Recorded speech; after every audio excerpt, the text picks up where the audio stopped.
Did you know that in the last 20 years, over 300 people have vanished from small Pacific Northwest towns, and most cases remain unsolved? The dense forests, endless rain, and isolated communities of Washington, Oregon, Idaho, and Northern California hide secrets darker than the fog that rolls through them. I'm Bleak Fears, and today I'm sharing 11 true horror stories from people who lived through the unexplainable. Names and specific locations have been changed to protect privacy, but I guarantee you, every single event you're about to hear is 100% real. Where are you watching from right now, and what time is it there? Drop your location in the comments. If these stories send chills down your spine, hit subscribe, because we're only scratching the surface of what lurks in those small towns. My name is Idaho, and I'm 34 years old. I work as a forestry surveyor, which means I spend most of my time alone in the woods with a GPS unit and a clipboard, mapping boundaries for environmental assessments. It's solitary work, but I've always preferred it that way. In the fall of 2019, I took a contract job near Forks, Washington, deep in the Olympic Peninsula. The assignment was straightforward: map the boundaries between old-growth forest and log sections for a conservation group. The area was remote, accessible only by a network of unmarked logging roads that hadn't seen regular use in decades. I'd been working the site for about 2 weeks when everything went wrong. It was late October, and the fog that day was thick enough to taste. I'd finished my survey work earlier than expected and decided to head back to my truck before the light failed completely. The problem was, I'd parked on what I thought was the main logging road, but when I tried to backtrack, nothing looked familiar. The fog had rolled in fast, the way it does on the peninsula, turning the forest into a wall of gray. My GPS showed the road clearly, a straight line back to the highway, so I started driving. 10 minutes should have done it. After 40 minutes, I was still on the same road, or what appeared to be the same road, and my GPS was showing me in the exact position I'd started. I stopped the truck and checked my equipment. Everything was functioning normally. The road stretched ahead into the fog, flanked by towering Douglas firs that seemed to lean in closer than they should. I decided to continue, thinking maybe the GPS signal was bouncing off the terrain. That's when I saw the fallen cedar. It was massive, split down the middle by lightning or age, lying across the shoulder of the road. Distinctive enough that I knew I'd remember it. I drove past it, kept going straight for another 20 minutes, and then I saw it again. The exact same tree, the same split, the same angle. My chest tightened. I checked my compass, confirmed I was heading east, the direction I needed. I continued driving. The third time I passed that cedar, I stopped the truck and got out. The fog pressed against me, cold and damp, smelling of rot and pine. I walked back to the tree, touched it to confirm it was real. The bark was soft with decay, the split filled with bracket fungi. It was real. I was losing my mind, or the road was impossible, and neither option made sense. I got back in the truck, locked the doors, and tried the radio. Static on every channel. My phone had no signal, which wasn't unusual out here, but my truck's satellite radio should have worked. Nothing but white noise. That's when I saw the figure. He was standing in the middle of the road, maybe 30 yards ahead, visible only as a dark shape in the fog. I hit my high beams. The light caught him fully. A man dressed in logger's gear. The old kind. Suspenders and a plaid wool shirt, caulked boots. But his clothes looked wrong, deteriorated like they'd been buried and dug up. His face was pale, too pale, and he wasn't moving. He just stood there, one arm raised, pointing deeper into the forest to my right. I honked my horn. He didn't react. I honked again, longer this time, and he vanished. Not walked away, not ducked into the trees. He was there, and then he wasn't. My truck died. Every electrical system shut down simultaneously. No headlights, no dashboard lights, no engine. I tried the ignition repeatedly. Nothing. The fog seemed to press against the windows now, and the temperature inside the cab dropped noticeably. I could see my breath. It was 4 in the afternoon, but it felt like midnight. I checked my phone. Dead. Even though it had been at 60% charge. My backup battery pack was corroded, the casing split open, even though I'd bought it new 3 days earlier. I was alone in a dead truck on an impossible road, and night was coming. I decided to wait it out in the truck. I had emergency supplies, a sleeping bag, water. I'd be uncomfortable but safe until morning. As the darkness came, complete and absolute in the fog, I heard the first sounds. Footsteps on gravel, multiple sets surrounding the truck. I couldn't see anything through the windows. The fog was too thick, like someone had draped cloth over the glass. Then the hands started pressing against the windows, dozens of them, pale and flat against the glass, leaving no prints, no condensation. I could make out figures now, shadows in the fog, all dressed in various styles of logging gear from different eras. Some wore equipment from the 50s, others from the 70s, a few in clothing that looked like it belonged in old photographs from the 20s. Their mouths were moving like they were screaming, but I heard nothing. Complete silence except for my own breathing.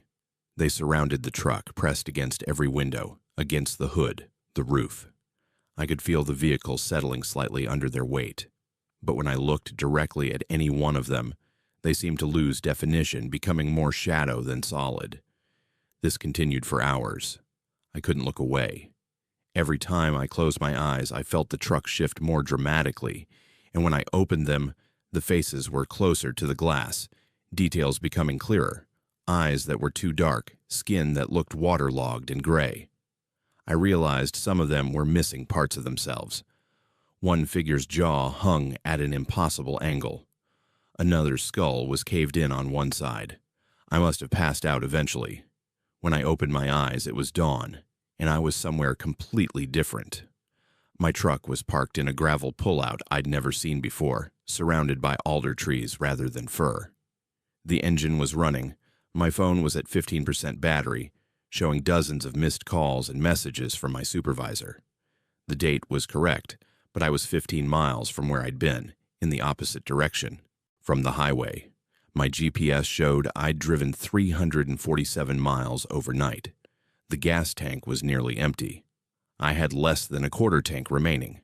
I drove to the nearest town, filled up, and tried to make sense of what happened. My supervisor was angry.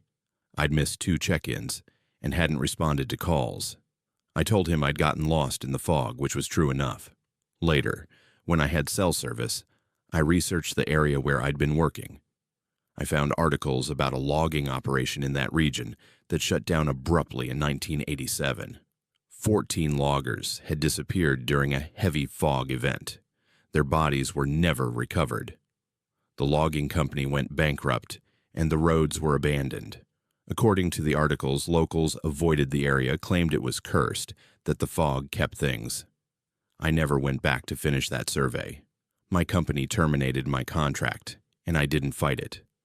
But here's what I can't explain and what keeps me awake. I've checked my truck multiple times since that night. The odometer shows those 347 miles were driven. I've checked the GPS logs. According to the data, I drove in a perfect circle, repeatedly, for 11 hours straight. But the terrain data shows I was driving on roads that don't exist on any map. And there's something else. I found scratches on my windshield when I detailed my truck 2 weeks after the incident. They're arranged in groups, like tally marks, dozens of them, scratched from the inside. My name is Amiya. I'm 26 years old, and I need to tell you what happened to me in the winter of 2021 because I still don't sleep right. And maybe saying it out loud will help. Probably not, but I have to try. I was working at this little diner in Bandon, Oregon, right off the Coast Highway. You know the kind of place, faded blue paint on the outside, cracked vinyl booths inside, coffee that tastes like it's been sitting since the Carter administration. I'd taken the night shift because the pay was better and because I wanted to be alone. I'd just gotten out of a relationship that left me feeling like I'd been hollowed out, and the Oregon coast seemed like the right place to disappear for a while. Quiet, gray, nobody asking questions. The diner was dead most nights between midnight and 5 in the morning. Maybe a trucker would stop in, maybe some kids coming back from a party, but usually it was just me wiping down counters and refilling ketchup bottles while the ocean wind rattled the windows. Madeline worked the day shift, and we'd overlap for about 20 minutes during shift change. She was nice enough, always asking if I was doing okay, but I kept things surface level. I wasn't there to make friends. I was there to earn rent money and figure out what I was doing with my life. He started coming in on a Thursday. I remember because Thursdays were always dead, and I'd gotten comfortable with the silence. The door opened at 2:47 in the morning, and I looked up from the register where I'd been counting singles. Average height, maybe 5'10". Brown jacket, jeans, work boots that had seen some miles. His face was the kind you'd forget 5 minutes after seeing it, except for his eyes. They were pale, almost colorless in the diner's fluorescent lights, and when he looked at me, he didn't blink. Not in the way people normally don't blink when they're tired or distracted. This was deliberate, sustained. He sat down at the counter, 3 stools away from where I stood, and just stared. I did what I always did. Grabbed a coffee pot, walked over, flipped a mug right side up, asked him what he wanted. His voice was flat when he answered. Black coffee. No please, no thank you. Just those 2 words delivered without inflection. I poured the coffee, set it down, went back to my work. The whole time I felt his eyes tracking me. Not in a way that made me immediately afraid. At first, it just felt rude, uncomfortable, like when someone stands too close to you on an empty bus. I kept glancing at him from the corner of my eye, and he never moved. Didn't drink the coffee. Didn't check his phone. Just watched me wipe tables, refill napkin dispensers, sweep the floor behind the counter. Exactly 1 hour later, at 3:47, he stood up, placed exact change on the counter, $2.35, which was the cost of the coffee plus tax. Then he walked out without a word. I locked the door behind him, watched through the window as he got into a sedan I hadn't noticed in the parking lot, and drove away. The whole thing was weird, but working night shift, you see, weird. I figured he was some insomniac or shift worker with nowhere else to go. Wrote it off. He came back the next night. Same time. 2:47 exactly. Same seat, same order, same unblinking stare for precisely 1 hour. Left the same amount of change. By the 3rd night, I was unsettled enough to mention it to Madeline during shift change. She asked if he'd said anything threatening, if he'd tried to follow me. No to both. She told me to trust my gut, but that, unfortunately, staring wasn't illegal. Said if it continued, maybe mention it to the owner. I didn't want to make waves. I needed this job. 2 weeks went by. Every single night, 2:47 in the morning, he'd walk through that door. I started timing it. He was never early, never late, always exactly 2:47. The coffee sat untouched. The staring continued. I tried talking to him once, asked where he worked, why he came in so late. He didn't respond, didn't even acknowledge that I'd spoken.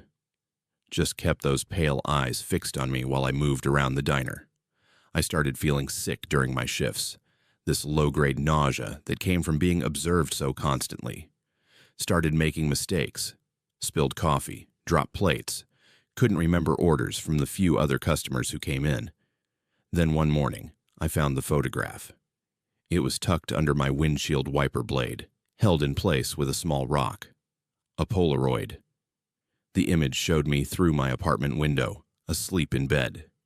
You could see my face clearly, the angle suggesting someone had been standing in the yard behind my building, maybe 10 feet from my bedroom window. My stomach dropped. I looked around the parking lot, empty except for my car and 2 others belonging to regulars I recognized. The photo had to have been placed there during my shift, sometime in the last 6 hours.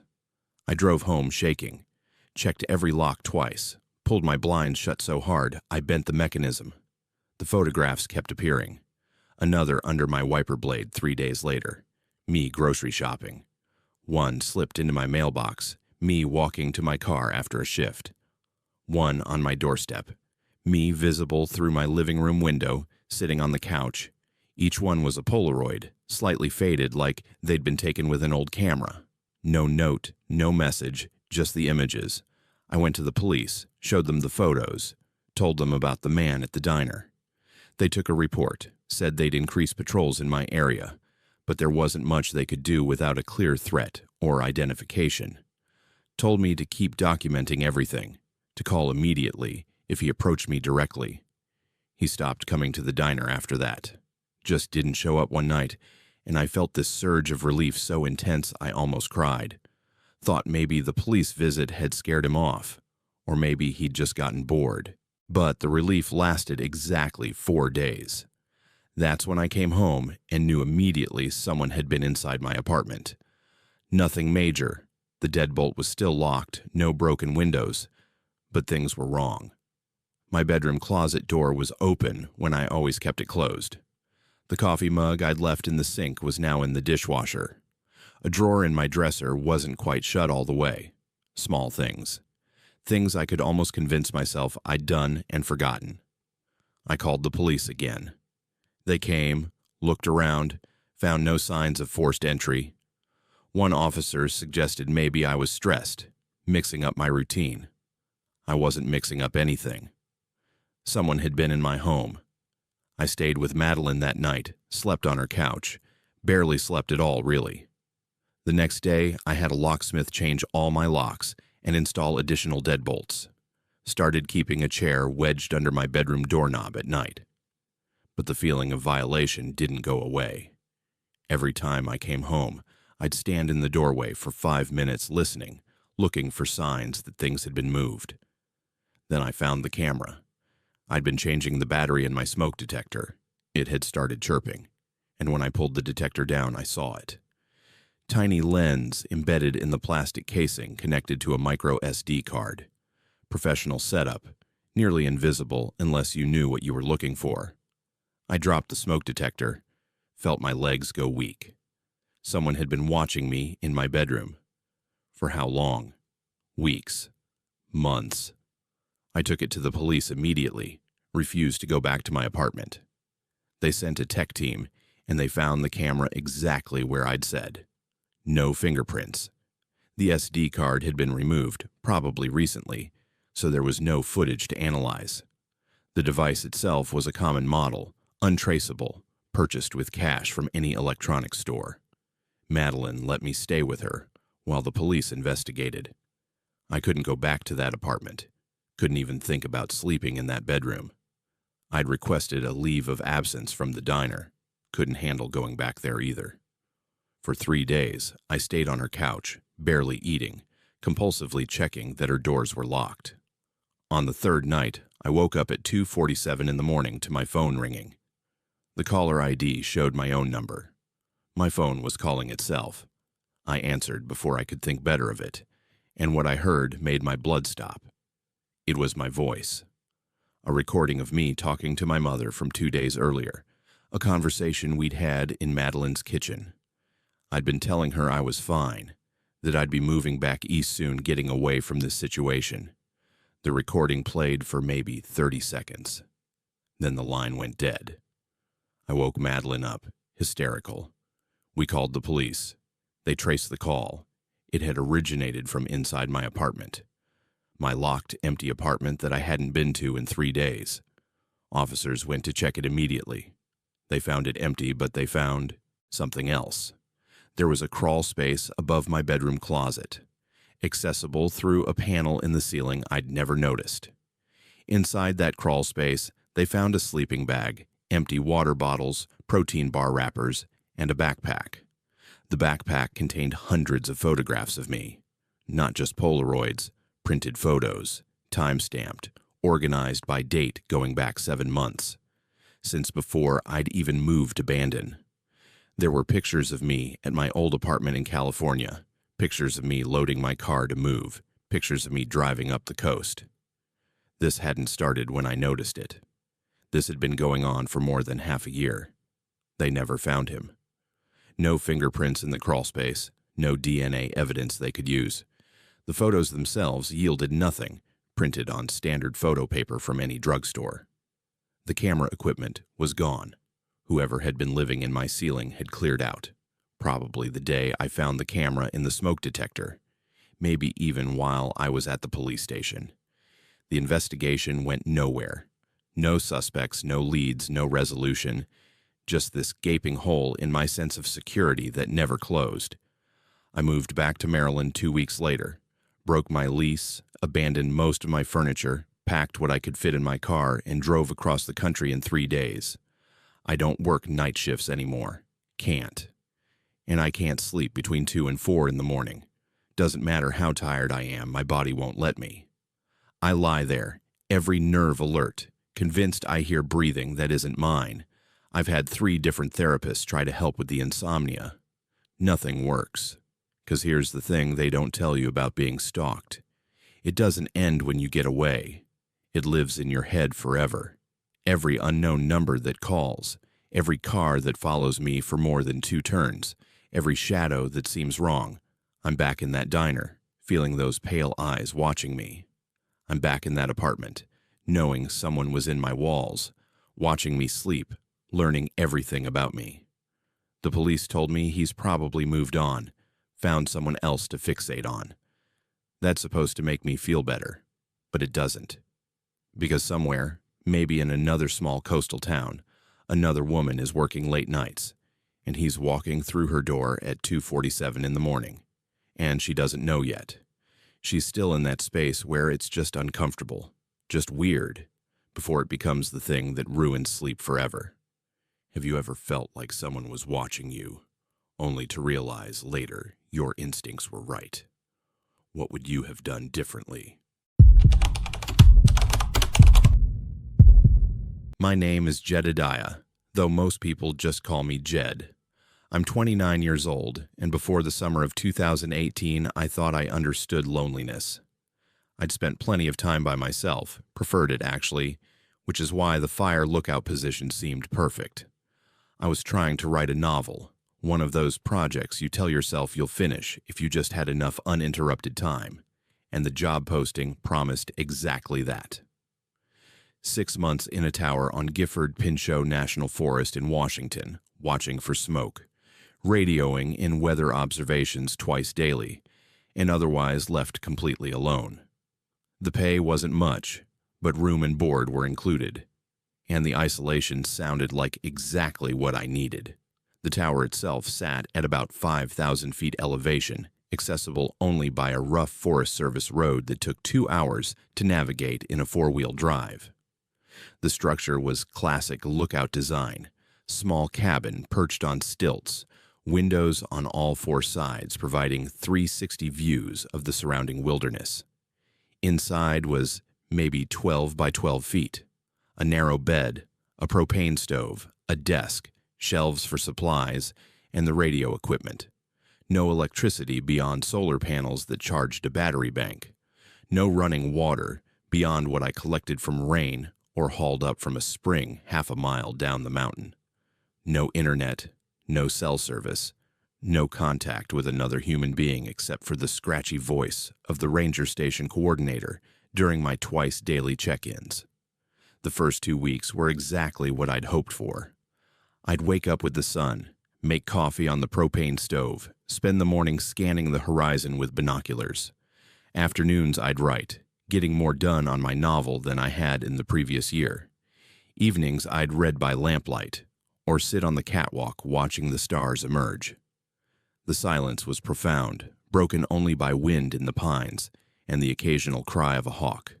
I felt my mind clearing out, all the noise of normal life draining away. This was what I'd wanted. Space to think, space to create, space to be alone with my thoughts without distraction. I kept a journal, partially for the novel, character notes, plot ideas, observations about the landscape, and partially just to have something to do with my hands during the long evenings.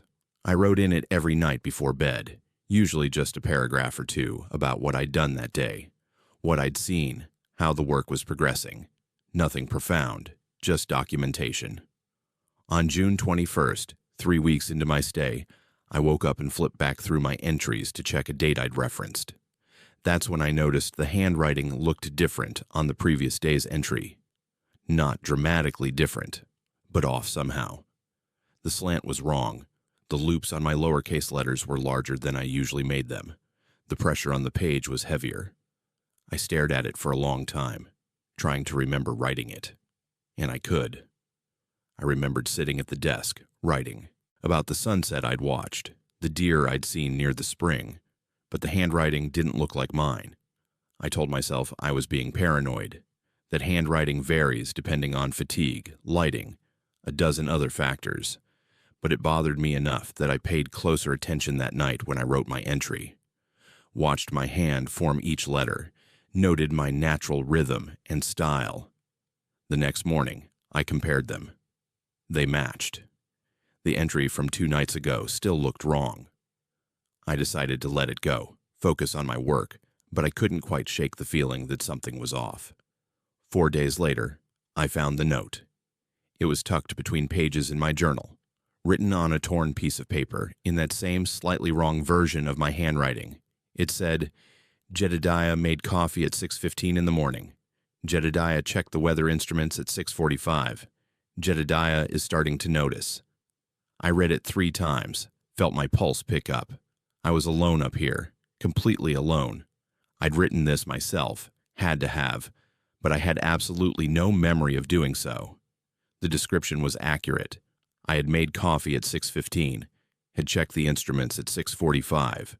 But why would I write about myself in third person? Why would I hide a note in my own journal?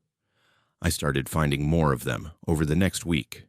Notes tucked in books, slipped under my pillow, folded inside the box of rice I was working through. All in that handwriting that was almost mine, but not quite. All describing my activities in third person, always referring to me by my full name. Jedediah is becoming concerned. Jedediah checks the locks even though there's no one here.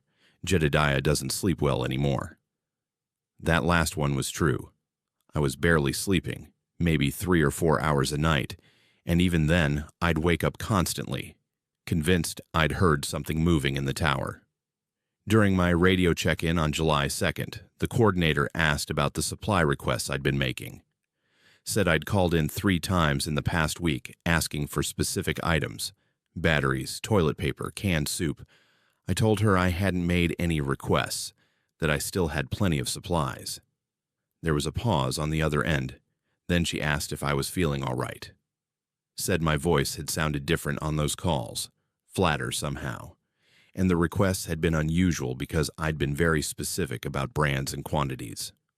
I insisted it hadn't been me. She said she'd checked the recordings, but she sounded worried. Asked if I wanted someone to come up and check on me. I said no. I didn't want to admit that something was wrong. Didn't want to abandon the job after only a month. That night, I set up my phone to record while I slept. The battery wouldn't last all night, but I'd get a few hours of footage at least. I positioned it on the shelf across from my bed, angled so it would capture the entire room, pressed record, and forced myself to try to sleep. The next morning, I watched the footage with my hands shaking. For the first hour, nothing. Just me lying in bed, occasionally shifting position. Then at 1:43 in the morning, I sat up. My eyes were open, but there was something wrong with my expression. Too blank, too empty. I watched myself get out of bed, walk to the desk, and start writing in my journal. The movements were mine, but somehow mechanical, like I was going through motions without conscious thought. After several minutes of writing, I stood up, walked to the window, and stared out into the darkness for nearly 20 minutes without moving. Then I returned to bed and lay back down. In the morning, I had no memory of any of it. I checked the journal entry from that night. It was written in the wrong handwriting, and it said, "Jedediah watched himself tonight. Jedediah thinks he's still in control. Something in the forest is learning us. It's been watching for weeks. It's almost ready." My stomach dropped. I hadn't written that. Or I had, but some part of me I couldn't access had written it. I thought about leaving right then, packing my things and hiking down to where I'd parked my truck, but something stopped me. Pride, maybe, or fear that if I left, I'd have to admit I was losing my mind. Because that's what this felt like, a breakdown. Isolation-induced psychosis. I'd read about it happening to people in extreme solitude, hallucinations, dissociation, personality fragmentation. But then I saw it. I was scanning the forest with my binoculars around mid-afternoon, just part of my routine sweep, when movement caught my eye at the tree line about 200 yards from the tower. I focused the binoculars, adjusted for clarity, and felt everything inside me go cold. There was a person standing at the edge of the forest, wearing clothes identical to what I was wearing. Same height, same build. I couldn't see the face clearly at this distance, but the resemblance was unmistakable. I raised my hand. The figure raised its hand. I lowered the binoculars, rubbed my eyes, looked again. Still there. I waved with my other hand. The figure mirrored the movement, but there was a delay, maybe half a second, like it was copying me rather than moving simultaneously. I watched for 6 hours. The figure never moved from that spot, never shifted position, never looked away from the tower. As the sun began to set and shadows lengthened, I could see more detail through the binoculars. The face looked like my face. Not exactly, but close enough that if someone showed me a photograph, I might think it was me. The longer I watched, the more certain I became that this wasn't a hallucination, wasn't some trick of light and shadow. Something was down there, something that looked like me, and it was just standing there, waiting. When darkness finally came and I could no longer see anything beyond the reach of my lamp, I heard footsteps on the stairs leading up to the tower. Slow, deliberate steps, one after another coming closer. I grabbed the largest knife I had, positioned myself by the door, waited. The footsteps reached the catwalk, circled the tower once, twice, 3 times. Then they stopped. I heard breathing on the other side of the door, steady and calm. I didn't open it. Couldn't. I stood there with the knife, watching the door handle, waiting for it to turn. It never did. After what felt like hours, but was probably only 20 minutes, the footsteps retreated back down the stairs. I stayed awake all night, knife in hand, listening. At dawn, I radioed for emergency extraction. Told them I was sick, needed to come down immediately. The coordinator said someone would be there by afternoon. I packed my essentials, left everything else. When the ranger truck arrived around 3, I was already waiting at the base of the tower. The ranger was concerned, asked what happened. I told him I'd had some kind of flu, was dehydrated, needed to get to a hospital. He drove me down the mountain, kept glancing at me like he wanted to ask more questions, but didn't. I never went back for my remaining belongings. The ranger service mailed me what they could pack up, but most of it I told them to just throw away. I didn't want anything from that tower. The journal wasn't in the box they sent. Neither was my phone with the recordings. They claimed they'd searched thoroughly, but those items weren't there. For weeks afterward, I couldn't shake the feeling that some part of me was still up there, still writing in that journal, still staring out those windows. I'd have these moments where I'd lose time, just a few minutes here and there, and when I'd come back to myself, I'd be holding a pen or standing in front of a window with no memory of walking there. The hospital ran tests. Couldn't find anything wrong physically.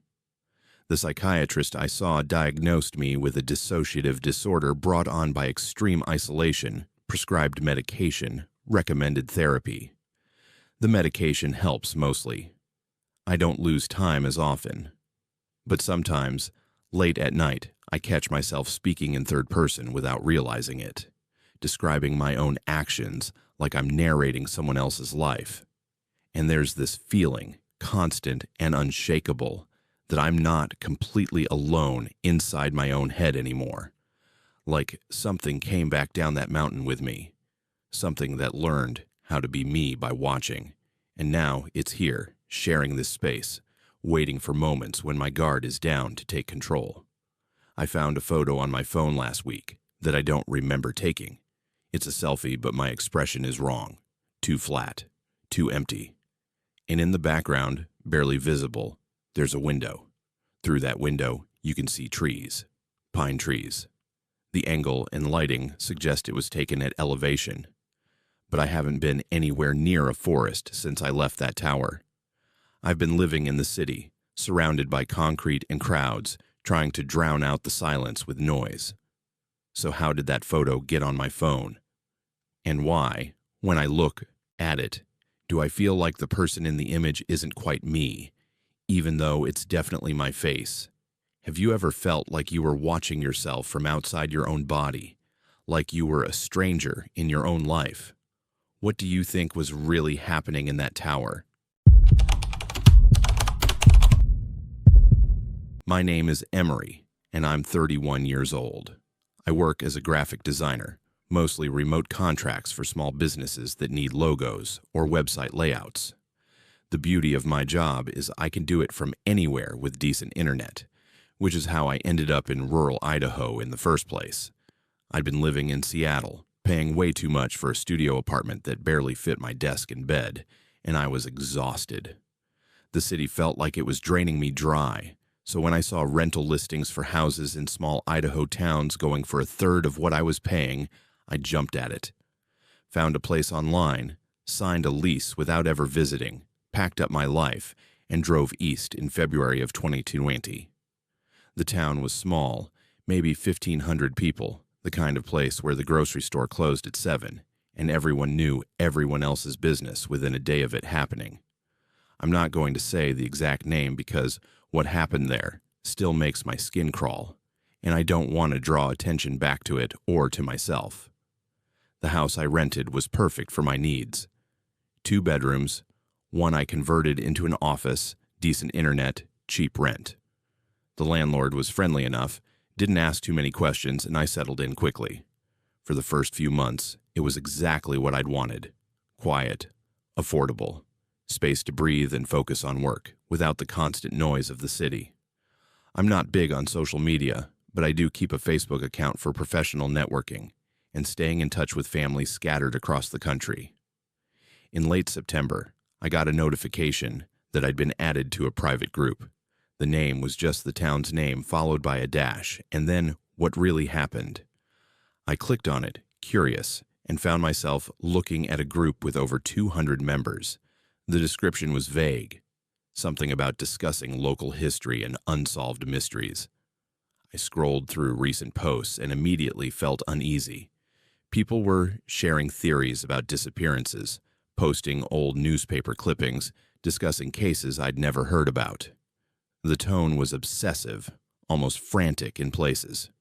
One post had a list of names with dates next to them, 7 names total, spanning from 1998 to 2017. Next to each name was a date range in October, and the word vanished in bold. The comments were full of people analyzing patterns, pointing out similarities. One commenter noted that all 7 people had moved to town within a year of disappearing. Another pointed out that the disappearances happened every 3 to 4 years, like clockwork. Someone else had created a map showing last known locations, and they formed a rough circle around the town center. The whole thing felt like one of those true crime communities, except these were all local cases, and the people posting seemed genuinely afraid rather than just morbidly curious. I spent 2 hours reading through posts that night, going back months in the group's history. The deeper I went, the stranger it got. People were sharing what they called evidence.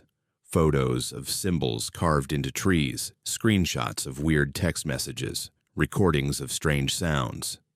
Some of it seemed like typical small-town paranoia, but there was an underlying current of real fear. Multiple people mentioned feeling watched, having items go missing from their homes, seeing figures in the woods at night. And everyone kept coming back to the pattern. October. New residents, disappearances. Then I realized something that made my stomach drop. I'd moved here 8 months ago. It was now October 12th. According to the pattern people were discussing, the window for that year's disappearance was October 15th through 31st. I told myself it was ridiculous, that I was getting spooked by internet conspiracy theories, but I couldn't shake the feeling of dread that had settled over me. I went back to the list of names and dates, Googled each one. They were real people who had actually disappeared from this town, all unsolved cases. The local police had investigated each one, found nothing. No bodies, no suspects, no explanations. Just people who were there one day and gone the next. Over the next few days, I noticed something else strange about the group. Some of the most active posters, the ones who seemed to know the most details and were always online responding to comments, had profile pictures and names that matched people from that list. People who had disappeared years ago. I clicked on one profile, a woman named Clara, who had vanished in 2003. Her profile was active. She'd posted in the group 3 hours ago, sharing a news article about missing person statistics. I went to her timeline. Recent photos, status updates, comments on friends' posts. Everything suggested an active account, except this person had been missing for 17 years. I checked another profile from the list. Same thing. The account was active, regularly posting, but belonged to someone who had officially disappeared in 2011. Then another, and another. 5 of the 7 names from the disappearance list had active Facebook profiles, and all 5 were admins of this group. My hands were shaking as I screenshotted everything. This had to be someone's idea of a sick joke. People using the names and photos of missing persons for some twisted game. But the profiles looked legitimate. Years of post history, hundreds of friends, interactions that seemed real and mundane. On October 15th, I woke up to a private message. It was from one of those admin accounts, the woman who disappeared in 2003. The message was short. Don't go to the community center tonight. Don't answer your door after dark. Stay inside until November 1st. My heart was pounding as I typed back, asking who this was, what they wanted. The response came immediately. We're trying to help. We couldn't be helped, but maybe you can. Please listen. I asked what they meant by, we couldn't be helped. No response. More messages started coming in over the next few days, from different accounts, all people from the disappearance list. Short warnings, specific instructions. Don't walk by the old mill. Don't accept any invitations from neighbors. Don't go into the woods for any reason. Each message was slightly different, but they all had the same urgent, almost desperate tone. I tried reporting the accounts to Facebook, but got automated responses saying they'd found no violations. I tried blocking them, but new messages would come from other accounts in the group. Then on October 22nd, I received a message that made me feel physically sick. It was from the 2003 account again, and it contained 4 photos. The photos showed the interior of my house, my living room, my bedroom, my kitchen, my office. But they'd been ransacked. Furniture overturned, books and papers scattered everywhere, dark stains on the walls that looked horribly like blood. What made it worse was the timestamp visible in the corner of each photo. They were dated October 29th, 2020, at 3:33 in the morning, a week in the future. The message accompanying the photos said, "This is what happens if you stay. Please leave. Please don't become one of us." I stared at those photos for a long time, trying to make sense of them. They were clearly my house. I could see my specific furniture, my artwork on the walls, my laptop on the desk, but they couldn't be real. They showed something that hadn't happened yet. Unless someone was threatening me, showing me what they planned to do. But that didn't explain the timestamp, or how they'd gotten photos that looked so convincingly like the future. I saved the images, took more screenshots, and made a decision. I wasn't waiting around to find out if those photos were some kind of prediction or threat. I threw clothes into a suitcase, grabbed my laptop and important documents, loaded everything into my car. I didn't tell my landlord, didn't stop to think about the lease or losing my deposit. I just drove. Got on the highway and kept going until I was 2 states away, checked into a cheap hotel in Montana, and sat on the bed shaking for an hour. Then I did something probably stupid. I opened Facebook and went back to that group. It was still there, still active. I scrolled through posts, saw people discussing the timeline, saw my own name mentioned. Someone had posted asking if anyone had seen me, and the replies were chilling. She left. She got out in time. Lucky her. I stayed in that hotel room, glued to my laptop, watching the group obsessively as October 29th approached. I couldn't look away. The day came, and I barely slept that night.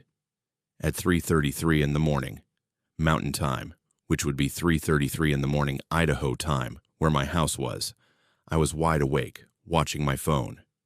Nothing happened for 10 minutes, 20 minutes. Then someone in the group posted, "It happened. Anyway." She wasn't there, but it still happened. Photos coming. Within an hour, someone had posted photos to the group. My house, exactly as shown in those future-dated images I'd received a week earlier. Trashed. Blood on the walls. The police had been called by neighbors who heard breaking glass. According to the posts I was reading, officers found evidence of a violent break-in, but no suspect and no victim since I wasn't there. The photos matched exactly. Same overturned furniture, same scattered papers, same dark stains. The only difference was these photos were taken by crime scene investigators rather than whoever had sent me those images.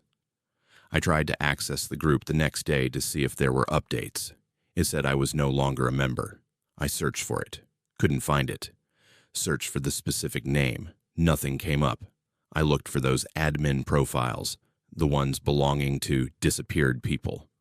All of them were gone, like they'd never existed. But I had screenshots. Hours of screenshots showing conversations, posts, those photos from the future. I had proof this was real, that this group had existed, that someone or something had warned me. I filed a police report in Montana, tried to explain what happened, showed them my screenshots. They contacted Idaho police, who confirmed my house had been broken into on October 29th, but said there was no evidence of an active threat to me since I hadn't been present. Suggested maybe it was random vandalism, wrong place, wrong time. When I showed them the Facebook screenshots, tried to explain about the group and the warnings and the impossible photos, I could see them exchanging glances. They were polite, took my statement, but I knew they thought I was paranoid or disturbed. I never went back to Idaho. Lost my deposit. Lost most of my belongings that were still in that house. Didn't care. I moved to Arizona, found a new place, tried to move on, but here's what keeps me up at night. I still have those screenshots, and sometimes I go through them, studying the profiles of those people who disappeared. I've Googled their names obsessively. They're all still missing. All still unsolved cases. And their Facebook profiles, which were so active when I was in that group, are now completely gone. Not deleted, not deactivated. Gone like they never existed. Except I have proof they did. And I have those photos from October 29th that showed my future, showed what would happen even though I wasn't there. Someone broke into my empty house at exactly 3:33 in the morning and destroyed it, exactly as predicted. The Idaho police never found who did it, never found any leads. The case is cold. And I'm left wondering, was that group trying to save me? Or was it part of whatever happens in that town? Did I escape, or did I just delay something? Because sometimes, late at night, I'll open Facebook and see a notification, a message request from an account I don't recognize. And when I check, there's no message there, no account, nothing. But the notification persists, says I have one unread message. And I'm terrified that if I ever figure out how to open it, I'll see my own face staring back at me with a date in the future, telling someone else to run. Have you ever received a warning about something that hadn't happened yet? And if you did, would you trust it enough to change your entire life? My name is Bowden, and I'm 52 years old. I've been a commercial fisherman my entire adult life, same as my father before me and his father before him. 3 generations of my family have worked these waters off the Northern California coast, pulling crab pots and running nets in a town that's been slowly dying for the past 20 years. The cannery closed in 2005. The processing plant followed in 2012. And now most of the fleet is gone. Just a handful of us left, stubborn or stupid enough to keep at it when there's barely enough catch to justify the fuel costs. I stayed because it's all I know, and because my son Kyron was still in high school. Couldn't uproot him, not when his mother had already left us years back. The lights started appearing in early spring of 2017. I noticed them first on a night run, coming back to harbor around 2 in the morning after checking pots. The water was calm, no moon, just stars reflected on black glass, and that's when I saw them. Glowing patches beneath the surface near the old pier, the one that's been condemned since the 90s. Not the kind of glow you get from bioluminescent plankton or the reflection of dock lights. This was deeper, pulsing in patterns that seemed almost rhythmic. Blue-green, fading and brightening, maybe 30 feet down based on how diffused the light appeared. I mentioned it to some of the other fishermen the next morning at the fuel dock. Got a lot of sideways glances, couple guys suddenly finding reasons to check their gear or walk away. The ones who stayed said yeah, they'd seen them too. Been seeing them for months actually, since around December. I asked why nobody had reported it. Maybe called the Coast Guard or Marine Biology Department.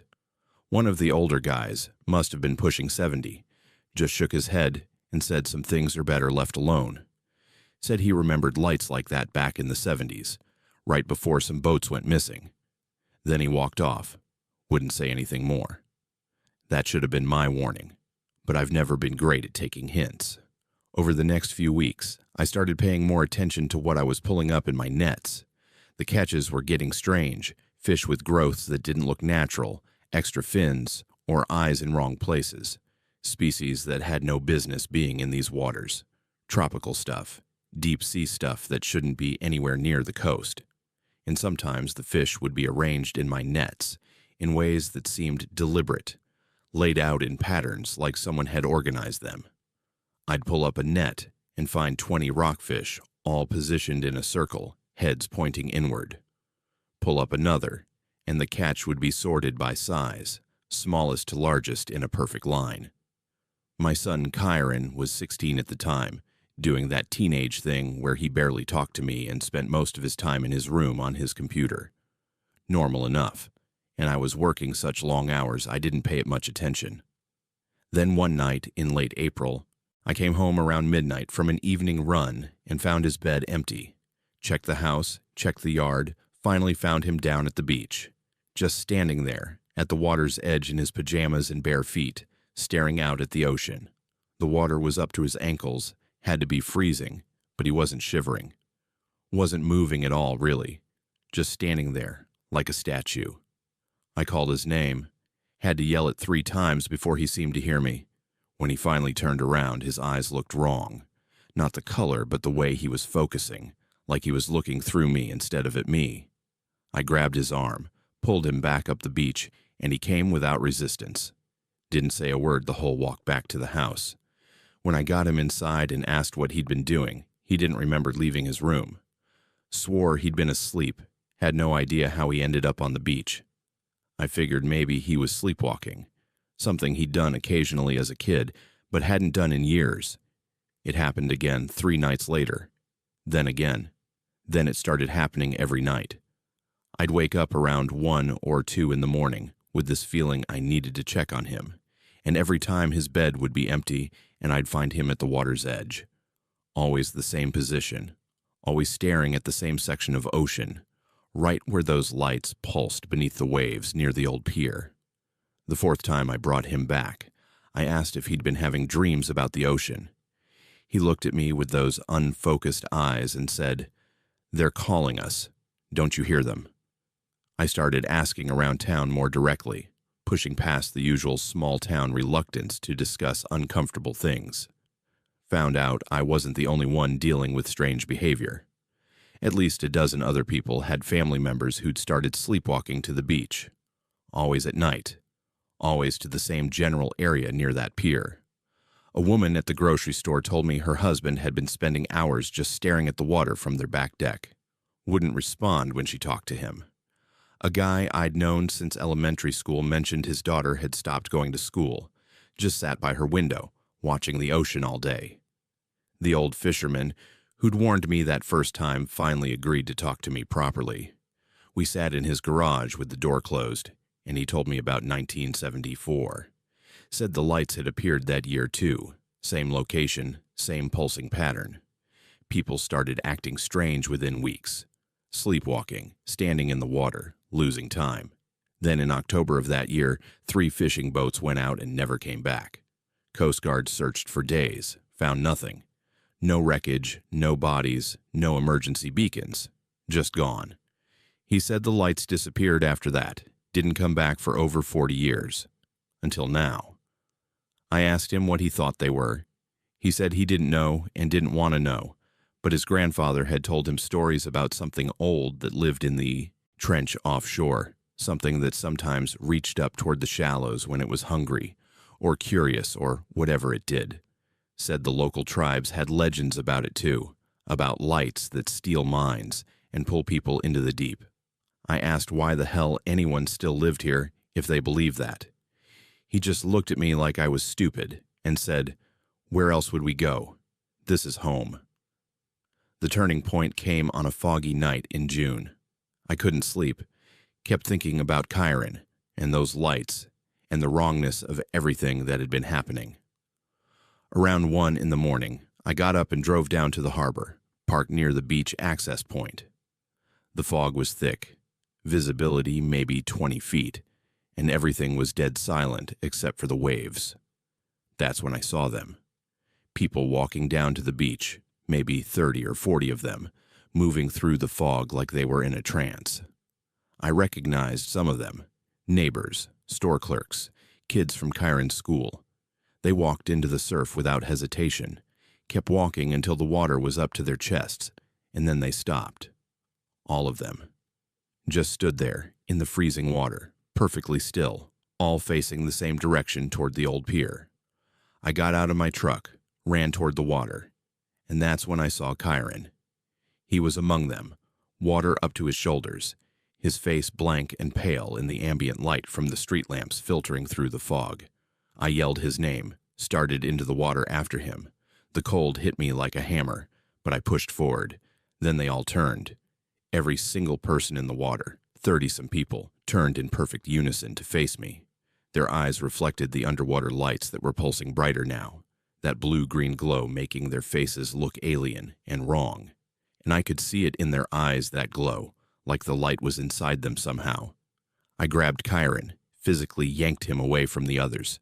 He fought me, surprisingly strong, but I've been hauling nets and pots my whole life, and I outweighed him by 80 pounds. Got him back to shore, threw him in the truck, and drove straight out of town. Didn't stop to pack, didn't go back to the house, just drove inland until we were 2 hours away and checked into a motel. Kieran slept for 16 hours straight, and when he woke up, he didn't remember any of it. The sleepwalking, the beach, the other people in the water. Nothing. We never went back except for me to make one quick trip to grab our essentials and put the house up for sale. Sold it at a loss, didn't care. We moved to Sacramento, about as far from the ocean as I could get while staying in California. Kieran's better now, mostly. Doesn't sleepwalk anymore. Seems like a normal kid. But he won't go near large bodies of water. We went to a lake last summer for a 4th of July thing, and he had a panic attack just looking at it. And sometimes, late at night, I hear him talking in his sleep. Can't make out the words, but the rhythm sounds like waves. I've kept tabs on that town through local news sites. The population has dropped 15% since 2018, according to census data. The remaining fishing fleet is down to 2 boats. Main Street is mostly boarded up. But here's what really gets me. I have a marine radio in my garage. Can't quite let go of all the habits from my old life. And sometimes late at night, I'll turn it on and scan through frequencies. A few months ago, I picked up something on a channel that should have been empty. It was a rhythmic pulsing sound, almost like sonar, and underneath it were voices. Couldn't make out words, but there were definitely voices, lots of them, speaking in unison. The signal was coming from somewhere off the Northern California coast. I looked up the old pier on Google Earth after that, used the satellite view. You can see the lights in the images from 2019, visible even from space as glowing patches in the water. I checked the most recent imagery from 2021, and those images are listed as unavailable. The system says there's data corruption, but every other part of the coastline is fine. Just that specific area, that specific section where the pier is, shows up as a gray blank space in the satellite photos. Like something doesn't want to be seen from above. I still get phone calls sometimes from my old number in that town. Don't know who has it now. Probably nobody since I canceled the service. But my phone will ring. The caller ID will show my old landline. And when I'm stupid enough to answer, all I hear is that sound. Waves against pilings, and underneath it, that rhythmic pulsing. I don't answer anymore, but the calls keep coming. Usually around 1 or 2 in the morning. Usually when Kyron is talking in his sleep.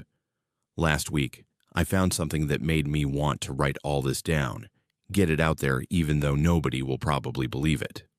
I was going through some old paperwork from the house sale and found a photo I don't remember taking. It's a picture of the ocean at night, taken from my old back deck. The lights are clearly visible in the image, glowing beneath the surface. But that's not what bothers me. What bothers me is that I can see figures in the water, lots of them, standing in the surf just like I saw that foggy night. And if you zoom in on their faces, really look close, some of them are people I knew who disappeared over the years. People who supposedly moved away, left town for better opportunities. They're all there, standing in the water, eyes reflecting that blue-green glow. I don't know what those lights are or what they want. I don't know if the people in that water are still alive in any meaningful sense, or if they're just bodies being used for something else. All I know is that whatever is under that pier has been there a long time. And it's patient, and it's still calling. Because Kyron has started checking real estate listings. Says he wants to see the ocean again, misses the sound of waves. And when he says it, his eyes look just a little bit unfocused, like he's not quite looking at me but through me, at something only he can see. If you lived in a place your whole life but something there wanted to take everything from you, would you leave or would you stay because it was home? My name is Renata, and I'm 28 years old. 2 years ago, I accepted my first teaching position fresh out of college at an elementary school in a mountain town in Central Oregon. I won't tell you exactly where, but it's close enough to Crater Lake that you can see the rim from certain parts of town on clear days. The job posting had seemed perfect. Small class sizes, competitive pay for a rural district, housing assistance available. I was young and excited, and completely unprepared for what I was walking into. Teaching had always been my dream, and this felt like the ideal place to start building a career. The town itself was picturesque in that Pacific Northwest way. Maybe 2,000 residents surrounded by ponderosa pine forests, clean mountain air, the kind of place where people leave their doors, unlocks, and everyone waves at passing cars. The school was small, just one building serving grades K through 6, and I'd been hired to teach the 4th grade class. 22 students, all local kids whose families had lived in the area for generations. During my interview, the principal and school board members were incredibly welcoming, almost aggressively friendly in a way that felt slightly off, but I attributed to small-town hospitality. The first week of school went smoothly enough. My students were well-behaved, maybe too well-behaved, the kind of quiet compliance that felt rehearsed. They completed assignments without complaint, never talked out of turn, always raised their hands before speaking. I'd expected at least a few troublemakers or class clowns, but everyone fell in line perfectly. It was during that second week, while grading math worksheets, that I noticed the symbol. In the margins of nearly every paper, drawn in pencil or pen, sometimes tiny and sometimes larger, was the same image. An eye inside the outline of a hand, the fingers spread wide around it. I thought maybe it was some trend, the way kids latch onto silly drawings or phrases and spread them around. The next day, I asked casually what the symbol meant. The response was immediate and uniform. Every student looked up at me with identical expressions. Not scared exactly, but careful. One girl in the front row, Murphy, finally answered in a voice that sounded like she was reciting something memorized. She said it was what helps them when they're scared, that their families taught them to draw it for protection. The other students nodded in agreement. When I pushed for more details, asking protection from what, the classroom went completely silent. 22 children staring at me with those careful faces, and nobody would say another word about it. I started noticing the symbol everywhere after that. Carved into the wooden fence posts around the playground, scratched into bathroom stall doors, painted on the side of the equipment shed. It was always the same design, precise and deliberate. An eye with the pupil centered perfectly inside a hand with fingers, spread at equal angles. During lunch duty, I watched students trace it in the dirt. During art class, they incorporated it into their drawings without seeming to realize they were doing it. When I mentioned it to other teachers, they changed the subject immediately or said it was just a local tradition, nothing to worry about. The town had an intensity to it that took me a while to recognize. Everyone knew everyone, but it went beyond normal small-town familiarity. People watched each other constantly, paid attention to who was talking to whom, who was going where. I felt observed whenever I left my apartment, like I was being evaluated. The friendliness from my interview had continued, but it felt conditional somehow, like I was being tested. Neighbors brought me casseroles and baked goods, invited me to church services and community events, asked detailed questions about my background and family. At first, I appreciated the welcome. Then it started feeling invasive. There was no cemetery in town, which struck me as odd for a place that had supposedly existed since the early 1900s. I asked Oakley, the librarian who'd been helpful in getting me settled, where people were buried when they died. She paused for a long time before answering, long enough that the silence became uncomfortable, then said something vague about a natural burial site up in the mountains. When I asked to see it, maybe to pay respects since I was new to the community, she said outsiders weren't permitted there. It was a private space, reserved for families. The way she said families made it clear she didn't consider me part of that group despite all the casseroles and invitations. I started digging into the school's history during my planning periods, going through old staff directories and yearbooks stored in the library basement.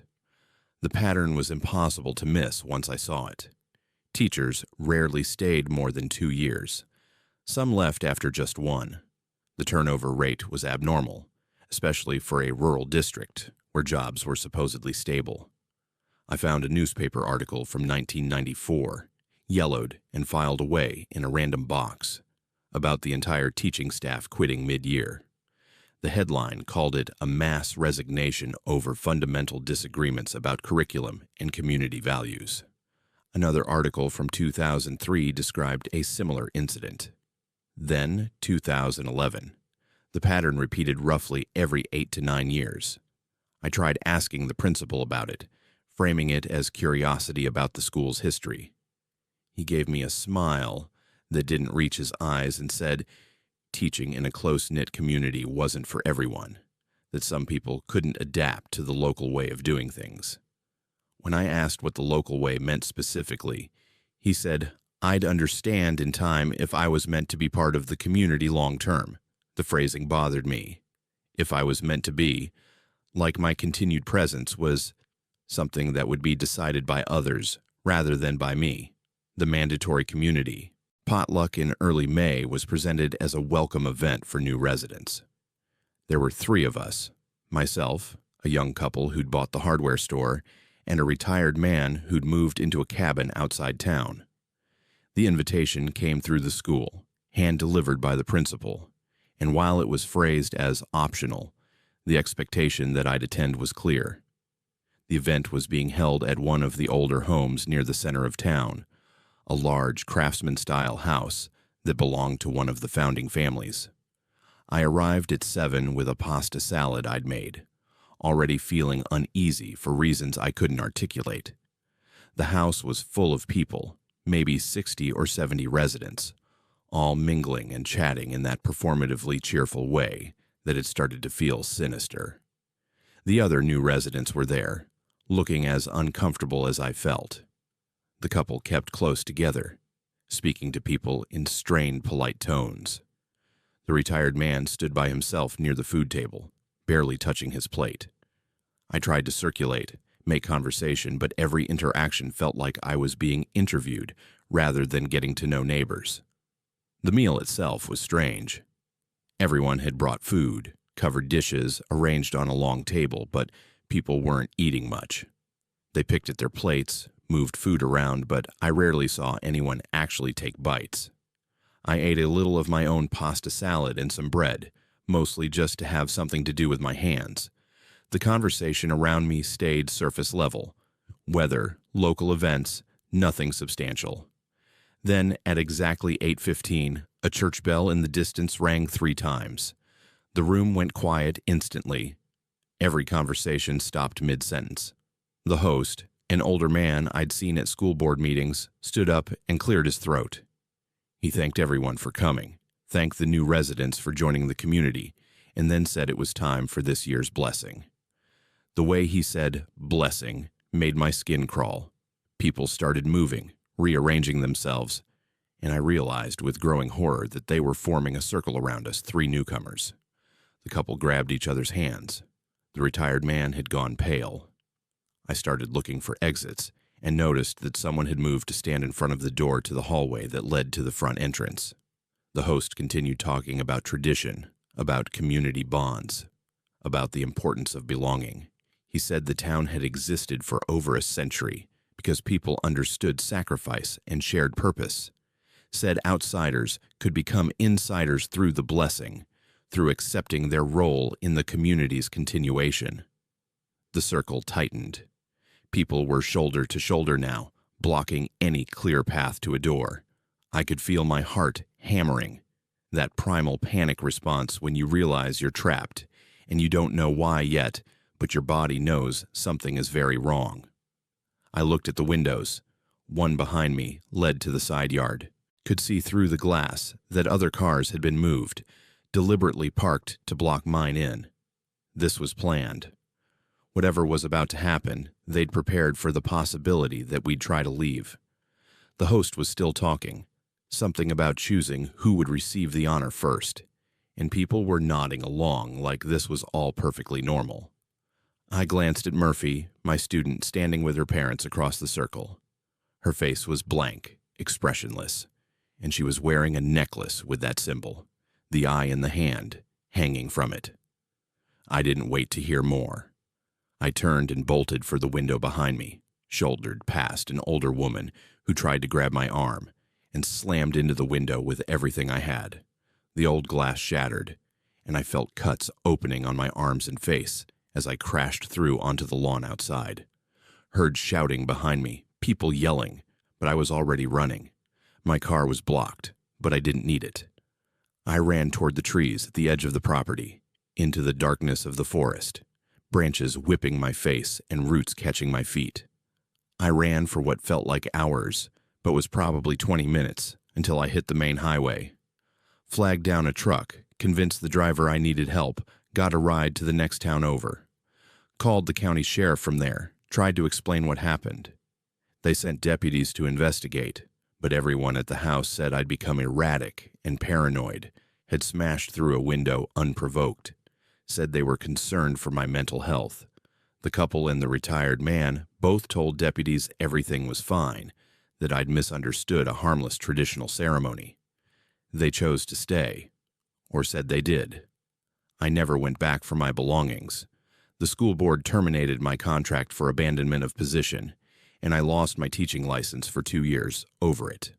I tried fighting it, tried explaining, but without evidence, and with everyone in town contradicting my account, I looked unhinged. The couple still lives there, according to Facebook. They post regularly about loving their new community, about feeling so welcomed and accepted. Their eyes look different in recent photos, though. Flatter. The retired man died 6 months after that night. Obituary said natural causes, funeral service private. I pulled public records on the town during the time I couldn't teach, needed to do something with the anger and fear. Population has stayed between 1900 and 2100 since 1950. Exact same range for 70 years. No recorded deaths in the county database since 2001, but the population stays stable. Birth records show maybe 10 to 15 births per year, but population doesn't grow. The math doesn't work unless people are leaving regularly. But nobody I talked to from surrounding areas remembered families moving out of that town. They remembered people moving in, just not leaving. I'm teaching again now, different state, different life, but I still have nightmares about that circle of faces, about what would have happened if I hadn't broken that window. I looked up the couple recently, against my better judgment. Their profiles are still active, still posting happy photos from community events. And in every single picture somewhere in the background, you can see that symbol. On walls, on clothing, carved into furniture, the eye inside the hand, watching, always watching. If everyone around you insisted something terrible was actually good and you were the crazy one for being afraid, how long would you be able to trust your own perception of reality? My name is Remington, and I'm 38 years old. For the past 5 years, I've made my living as a travel blogger, specializing in historic properties and hidden gems across the Pacific Northwest. The work suits me. I get to move around constantly, stay in interesting places, and write about architecture and history, rather than dealing with a traditional office job that would probably drive me insane. In October of 2019, I booked a 3-night stay at a bed and breakfast in the Columbia River Gorge, a place that advertised itself as a meticulously restored 1920s guest house with original period details and a fascinating history.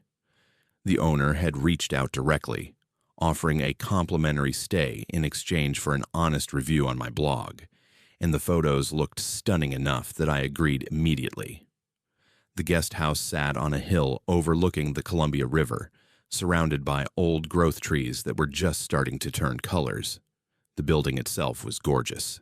Classic craftsman architecture with river rock pillars, wide eaves, and leaded glass windows that caught the afternoon light. The owner met me at the door, gave me a brief tour, pointing out original woodwork and vintage fixtures, then showed me to my room on the second floor. The room was decorated exactly as it would have been in the 20s, down to the brass bed frame and the Art Deco lamp on the nightstand. She mentioned that everything was authentic to the period except for the private bathroom, which had been added in a renovation decades ago. She seemed proud of how carefully they'd preserved the atmosphere. Said guests often commented on how it felt like stepping back in time.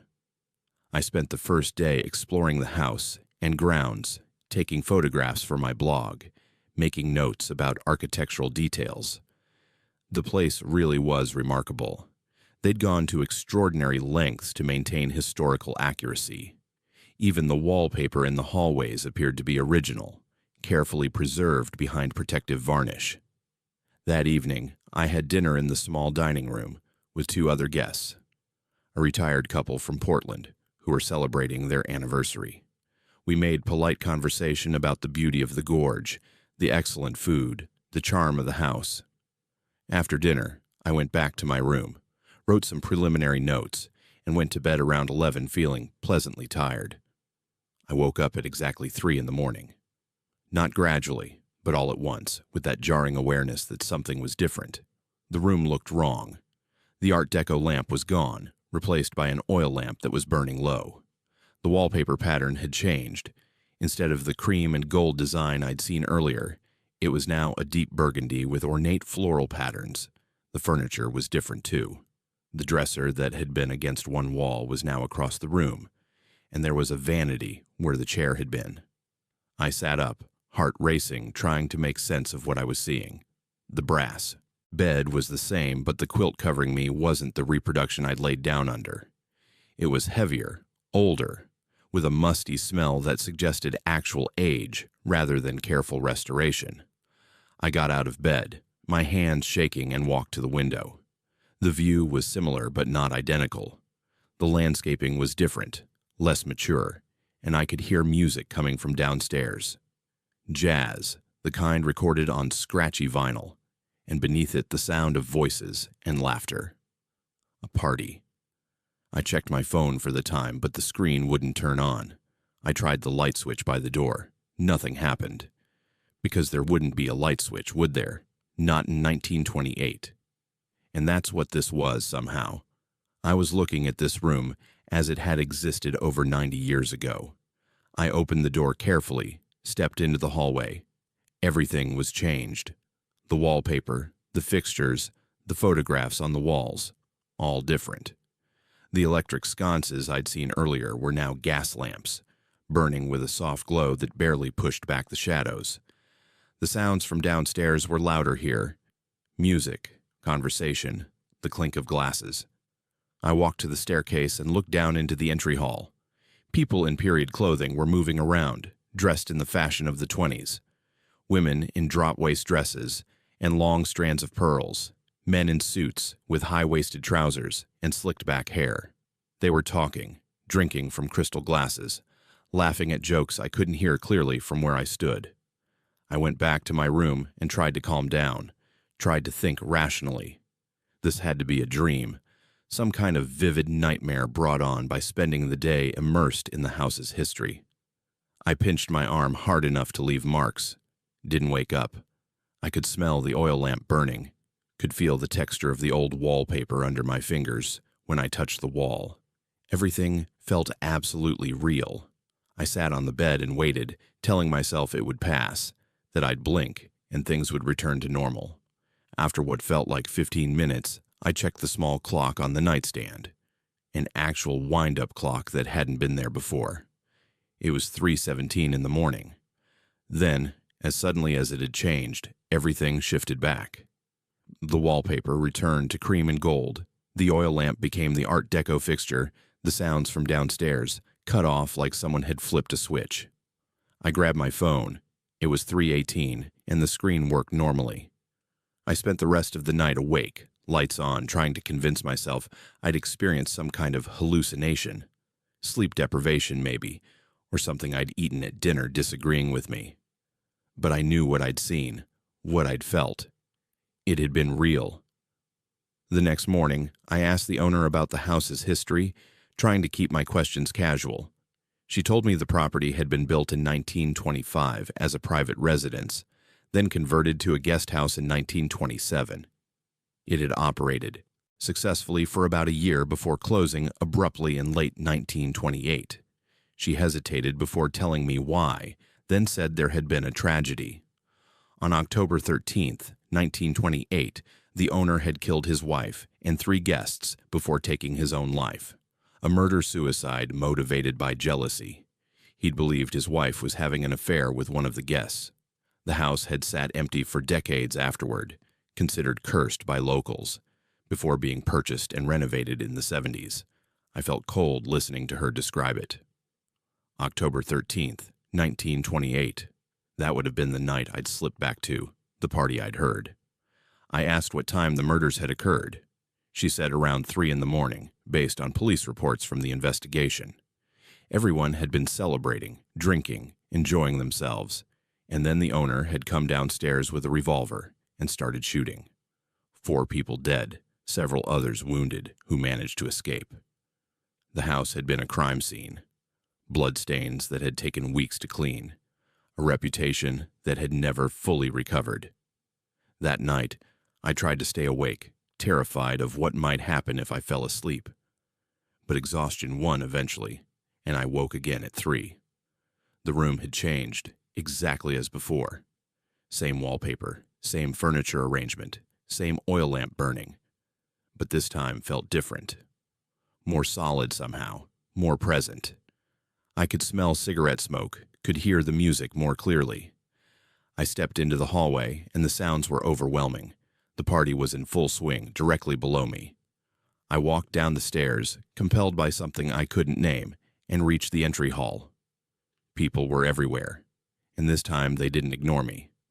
A woman in a green dress looked directly at me, smiled, started to say something. A man brushed past me carrying drinks, and I felt the contact, felt the fabric of his suit jacket against my arm. I was solid here, present, not just observing, but actually existing in this moment. The realization terrified me. I pushed through the crowd toward the front door, needing to get outside, needing to break whatever connection was pulling me deeper into this past event. That's when I saw the photograph. It was hanging in the hallway, a large framed picture of a party in this very house. I'd seen it during my tour. The owner had pointed it out as one of the original photographs from the guest house's early days. But now, looking at it in the context of 1928, I saw something that made my blood freeze. There was a figure in the background, slightly out of focus, standing at the base of the stairs. A woman in modern clothing, looking confused and frightened. It was me. I was in the photograph, not just visible in this moment, but captured permanently in an image that I'd seen hanging in the hallway in 2019. I ran back upstairs, my heart pounding so hard I thought I might pass out. I had to get out of here, had to break free before whatever was happening became permanent. But the hallway looked different now, longer, with more doors than I remembered. I tried each one looking for my room, but none of them were right. Strange rooms filled with furniture I didn't recognize. Some empty, some occupied by people who looked at me with expressions I couldn't read. I kept searching, increasingly frantic, until I finally found a door that looked familiar. Inside, the room was mine, but also not. My belongings were there. My laptop, my camera, my suitcase. But they looked faded, insubstantial, like they were ghosts of objects rather than the objects themselves. And standing by the window was a man in a suit, holding something dark and heavy in his hand. A gun. He turned to look at me, and his face was twisted with rage and grief. He said something I couldn't understand, raised the weapon, and I heard shouting from downstairs, screaming. The sounds of the party transforming into panic and terror. I ran. Didn't think, just moved, bursting through the door and down the hallway toward the stairs. Behind me, I heard a gunshot, then another. The screaming intensified. I reached the staircase and practically fell down it, hit the entry hall where people were scattering, some lying on the ground, chaos everywhere. I went for the front door, grabbed the handle, pulled it open, and ran out into the night. The air was cold, impossibly cold, and everything outside looked wrong. Wrong trees, wrong landscaping, even the sky looked different. I kept running, down the driveway, toward where I thought the road should be. Then I was falling, or the world was tilting, and suddenly I was lying on grass in daylight, disoriented and gasping. The owner was standing over me, looking concerned, asking if I was all right. I was in front of the guest house, on the lawn, in broad daylight. My phone said it was 3:45 in the afternoon. I'd lost an entire day. The owner said I'd come downstairs that morning looking ill, said I was going for a walk, and hadn't come back. She'd been about to call the police when she found me collapsed on the lawn. I packed my things and left within an hour. Didn't care about being rude or breaking the agreement about the review. I needed to be away from that house, away from whatever was happening there. But I couldn't escape it entirely. Over the next few weeks, I started experiencing moments of discontinuity. I'd be in my apartment in Seattle, and suddenly the room would look different, older, like I was seeing it as it had existed decades ago.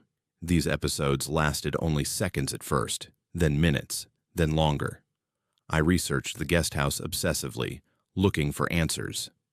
Found the original police reports, newspaper articles from 1928, photographs of the crime scene. And in one photograph, a wide shot of the entry hall taken during the investigation, I saw myself.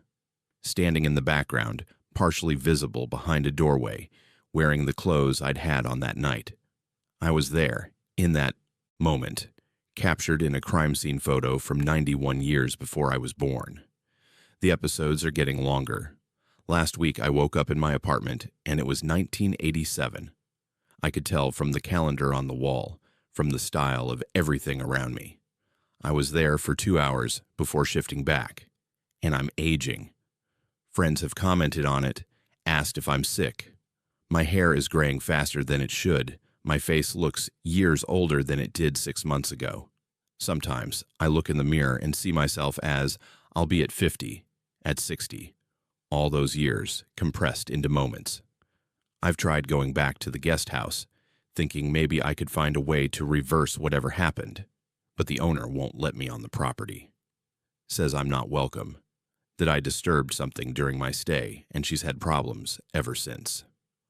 Other guests have reported seeing a woman in modern clothes wandering the halls at 3 a.m, looking lost and afraid. They've described me perfectly. I don't know how to stop this. I'm becoming unstuck in time, slipping between moments, and each slip takes me closer to that night in 1928. I dream about it constantly, the party, the gunshots, the screaming. And in my dreams, I'm not running anymore. I'm standing in that entry hall as the owner comes down the stairs with his gun, and I can't move, can't leave, because I'm part of it now. I've always been part of it. The photograph proves it. The worst part is knowing it's waiting for me. October 13th, 1928, at 3 a.m. I'm going to end up there, trapped in that moment, and I don't know if I'll be able to leave. Maybe I never left. Maybe I've been there all along, and everything since has been the dream, the hallucination, the desperate attempt of someone caught in a time loop to believe they escaped. If you could see yourself in a photograph from before you were born, in a moment of violence and death, would you try to change it, or would you accept that some things are always meant to happen? My name is Landon, and I'm 25 years old. I work as an outdoor adventure guide for a company based out of Seattle that runs backpacking and climbing trips throughout the Cascades. It's the kind of job that sounds glamorous to people stuck in offices, but is actually mostly logistics, risk management, and dealing with clients who didn't read the gear list properly. Still, I love it, especially the scouting trips where I get to explore potential new routes without having to worry about keeping a group together. In August of 2020, my boss asked me to check out a trail system in the North Cascades that had been recommended by another guide. The area was remote, not heavily trafficked, and supposedly offered some incredible alpine scenery that would be perfect for our advanced backpacking packages.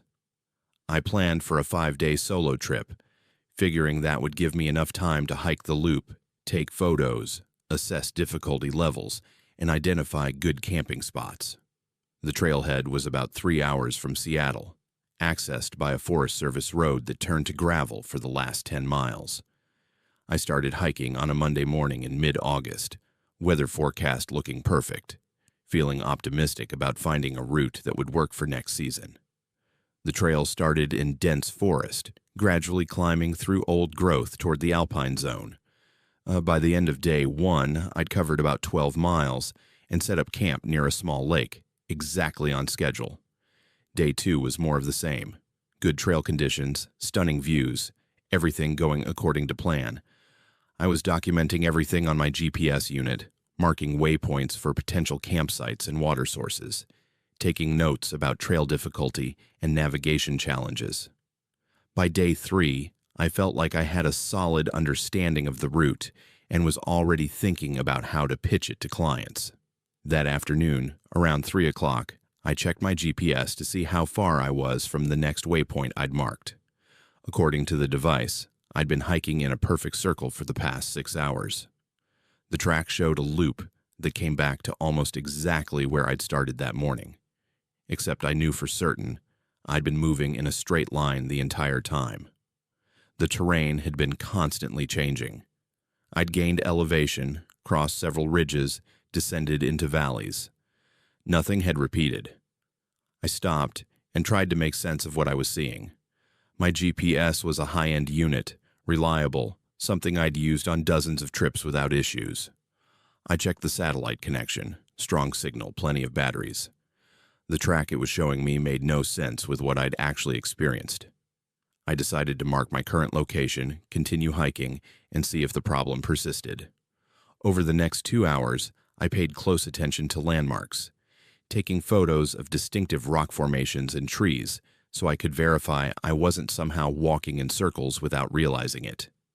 When I checked the GPS again, it showed I'd hiked 4 more miles in that same circular pattern, but every landmark I'd photographed was new. I'd never seen any of them before. That's when I started noticing the cairns, trail markers made of stacked rocks, the kind hikers build to help with navigation above treeline. I'd passed one earlier that was distinctive, 5 rocks stacked with a flat piece of quartz on top that caught the light. Now I was seeing it again, or one that looked exactly like it, except I was miles from where I'd first seen it according to my photos and notes. I examined it closely, even took measurements. It was identical. Same rocks, same arrangement, same piece of quartz, but the surrounding terrain was completely different. I was at a higher elevation now, different vegetation, different views. The cairn shouldn't be here. I encountered 3 other hikers that afternoon, which was unusual for such a remote trail. They were spread out, solo hikers moving in the opposite direction, and each interaction was strange in a way I couldn't quite articulate at first. The first one, a man probably in his 40s, approached me on the trail and asked how the weather had been higher up. Standard hiker small talk. I answered, asked where he was heading, and he said something vague about going to see the lakes. Then he asked me the exact same question again. How was the weather higher up? Using the same words, same inflection. When I pointed out he'd just asked me that, he smiled, didn't acknowledge the repetition, and walked past me into the forest. Not on the trail, just directly into the dense trees without looking back. The second hiker did something similar. She asked if I had the time. I told her. She thanked me and started to walk away.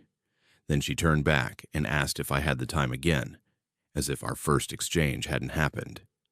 When I said I'd just told her, she looked at me with blank eyes and walked off the trail into the woods, moving through the undergrowth without any apparent difficulty or concern. The third hiker didn't speak at all, just stood on the trail ahead of me, staring, until I got within about 20 feet. Then he turned and walked into the forest like the others.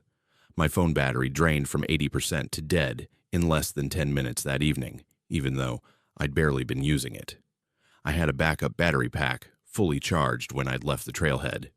When I pulled it out to charge my phone, I found the casing had corroded badly, the battery swollen and leaking some kind of fluid. It was a new pack, purchased specifically for this trip, and it looked like it had been left outside for years. My primary GPS unit was still working, though it continued to show that impossible circular track. I had a backup compass, old-school navigation, and I used it to verify I was still heading in the direction I intended. The compass agreed with my sense of direction but disagreed with the GPS. On day 4, I found the tent. It was set up in a clearing, about 50 yards off the trail, and I almost walked past it thinking it belonged to another hiker who'd camped there. Then I got closer and realized it was the same model as mine. Same color, same size, same manufacturer's logo. I called out, asking if anyone was there. No response. I unzipped the entrance and looked inside, and my stomach dropped. The gear was arranged exactly the way I arranged mine. Sleeping bag on the left, backpack on the right, cooking equipment organized in the same specific way I'd been organizing it for years. The backpack even had my company's logo patch sewn onto it. I pulled the pack outside and went through it. Inside was a journal, and when I opened it, I saw my own handwriting. The entries were dated August 2019, exactly 1 year before my current trip. They described the same hike, the same trail system, using nearly identical words to describe what I'd been experiencing. The GPS acting strange, the repeating landmarks, the other hikers who didn't quite seem real. I read through page after page, feeling increasingly sick, until I reached the last entry.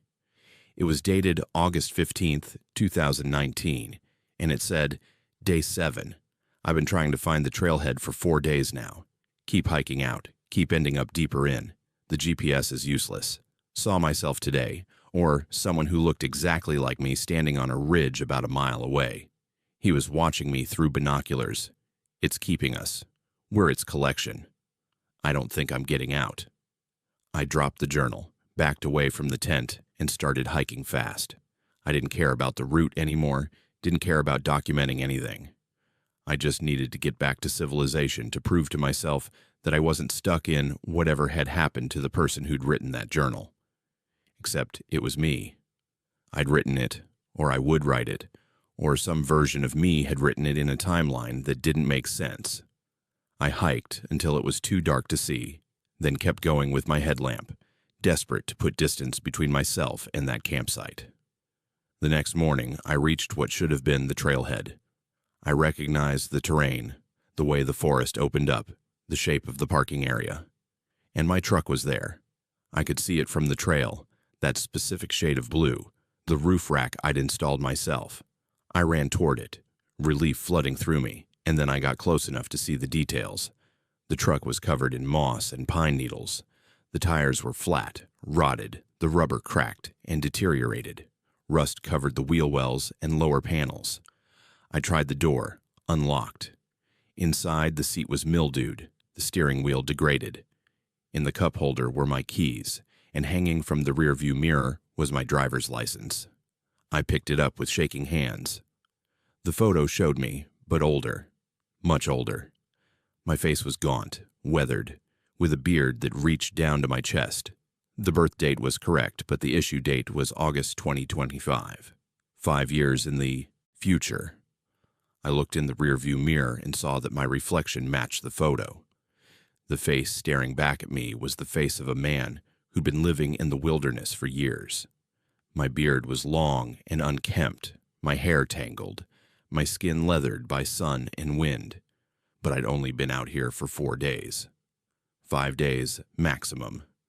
I stumbled backward out of the truck, my mind unable to process what I was seeing. That's when I heard movement in the forest. I turned and saw a figure standing at the tree line watching me. It was me. The version of me I'd looked like 5 days ago, clean-shaven, healthy, wearing the same clothes I remembered putting on that first morning. He had binoculars around his neck, and he was just standing there, staring, the way I'd read about in that journal. I raised my hand. He raised his. We stood there for a long moment, and then he turned and walked back into the forest. I ran, just picked a direction and ran, crashing through underbrush, not following any trail, pure panic driving me forward. I don't know how long I ran or how far. Everything blurs together. Trees, rocks, streams, all blending into a nightmare where nothing was solid or certain. At some point, I must have collapsed because the next thing I remember clearly is waking up in a hospital bed in Seattle. The ranger who found me explained that I'd been missing for 9 days. I'd been discovered on the trail about 2 miles from the trailhead, severely dehydrated and disoriented, apparently unconscious when they reached me. 9 days, not 4. I'd lost 5 days somewhere, 5 days I had no memory of. My company had reported me missing when I didn't return on schedule, and search and rescue had been looking for me for nearly a week. When I tried to explain what I'd experienced, the doctors nodded sympathetically and suggested the dehydration had caused hallucinations and confusion. They kept me for observation, ran tests, found nothing physically wrong beyond the dehydration. My belongings were never recovered. The tent I'd supposedly found, the journal, the backpack with my company's logo. Search and rescue said they'd covered that entire area and found nothing. My truck was in the parking lot where I'd left it, in perfect condition, showing no signs of aging or abandonment. The rangers showed me photos they'd taken. My truck looked exactly as it should, exactly as I remembered leaving it. But I know what I saw. I know that deteriorated vehicle, that aged license, that reflection in the mirror showing me as I'd become or would become. Here's what I can't explain and what nobody wants to talk about. I've aged. Friends and family comment on it constantly, say I look different, older, more worn down. My hair started going gray within weeks of getting back. When I look at photos from before the trip and compare them to recent ones, I look at least 10 years older despite only 6 months having passed. Doctors say stress can cause premature aging. That trauma affects people in visible ways. But this isn't stress. This is something else. I've tried researching the area where I hiked, looking for similar stories or reports.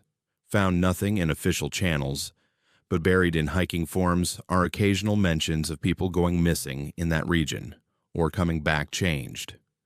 One post from 2015 described someone who went in for a 3-day trip and came out after 2 weeks, claiming only 4 days had passed.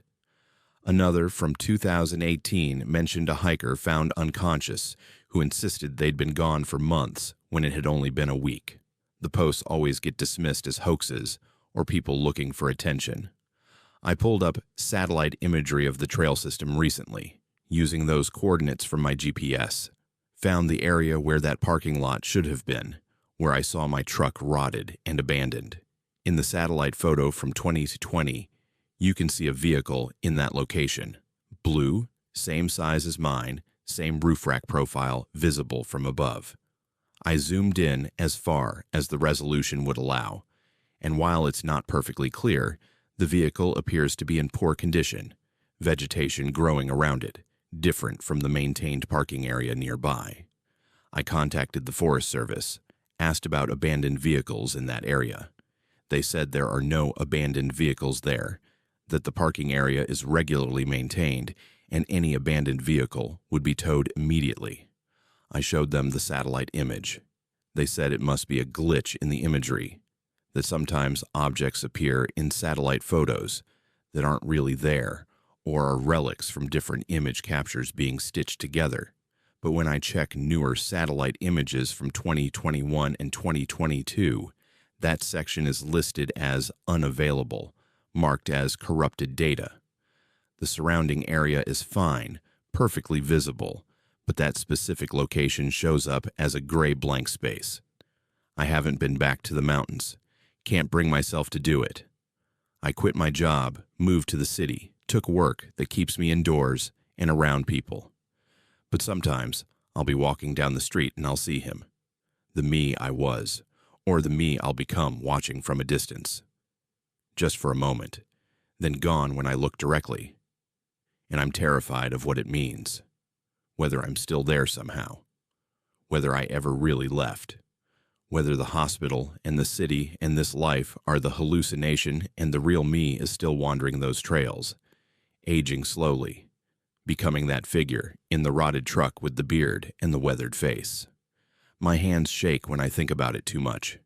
I've developed this habit of checking my reflection constantly, monitoring for changes, looking for signs that I'm slipping back or forward or sideways into something that isn't quite linear time. Because if that journal was mine, and if that future license was mine, then maybe I'm not done with whatever is happening there. Maybe it's not done with me. If you found evidence that you'd already lived through something before it happened, would you try to change the outcome or accept that some loops can't be broken? My name is Maxine, and I'm 30 years old. For the past year and a half, I've been working as a records clerk at the county records office in northwestern Washington, not too far from the Canadian border.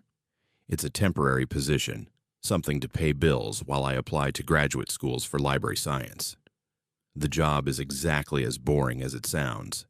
Filing paperwork, digitizing old documents, helping the occasional person track down property records or birth certificates. The office is in an old building downtown, the kind with creaky floors and radiators that clang all winter. And most days, I'm alone in the basement archive room, scanning documents that should have been digitized decades ago. The filing cabinet appeared during my third month on the job.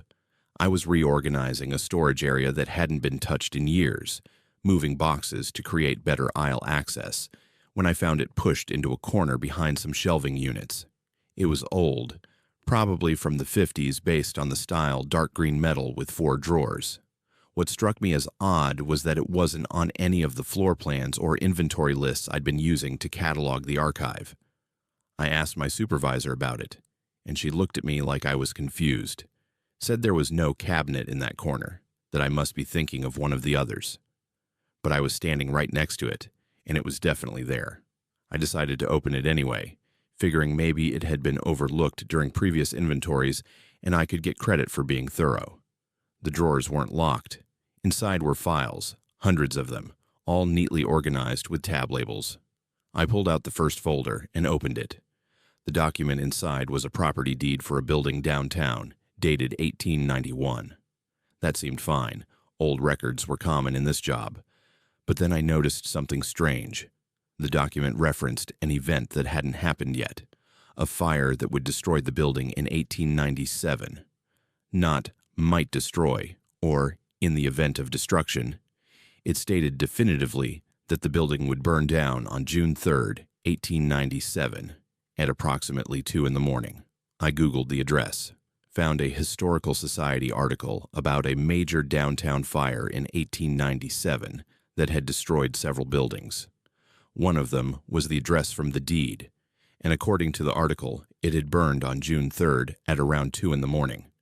The document had predicted it, written 6 years before it happened, with casual certainty, as if it were simply recording an inevitable fact. I went through more files, found a birth certificate dated 1923 that included a note about the child's death in 1987, complete with cause and date. Found a business license from 1956 that mentioned the business would close due to bankruptcy in 1961, filed 4 years before that closure happened. Every document I examined contained some reference to future events, written as though they were settled history. And when I checked, the predictions were accurate, every single one that I could verify through public records or news archives had come true exactly as described. My hands were shaking as I kept digging deeper into the cabinet. Found more recent files, documents from the 90s and 2000s. An employment contract from 1998 that noted the employee would resign due to personal health crisis in 2004. I found their LinkedIn profile showing they'd left that job in 2004 and had posted about recovering from a stroke. A marriage license from 2007 that included a notation about divorce proceedings beginning in 2015. Court records confirmed the divorce had been filed that year. This cabinet somehow contained documents that predicted the future with perfect accuracy. Then I found documents about people I knew. My supervisor had a personnel file in there from when she was hired in 2016. Clipped to the back was a memo dated 2016 but written in past tense about her retirement in March 2019 due to stroke. I checked the date. It was currently November 2018. According to this document, she would have a stroke that would force her retirement in 4 months. I considered warning her, telling her to see a doctor, get checked out.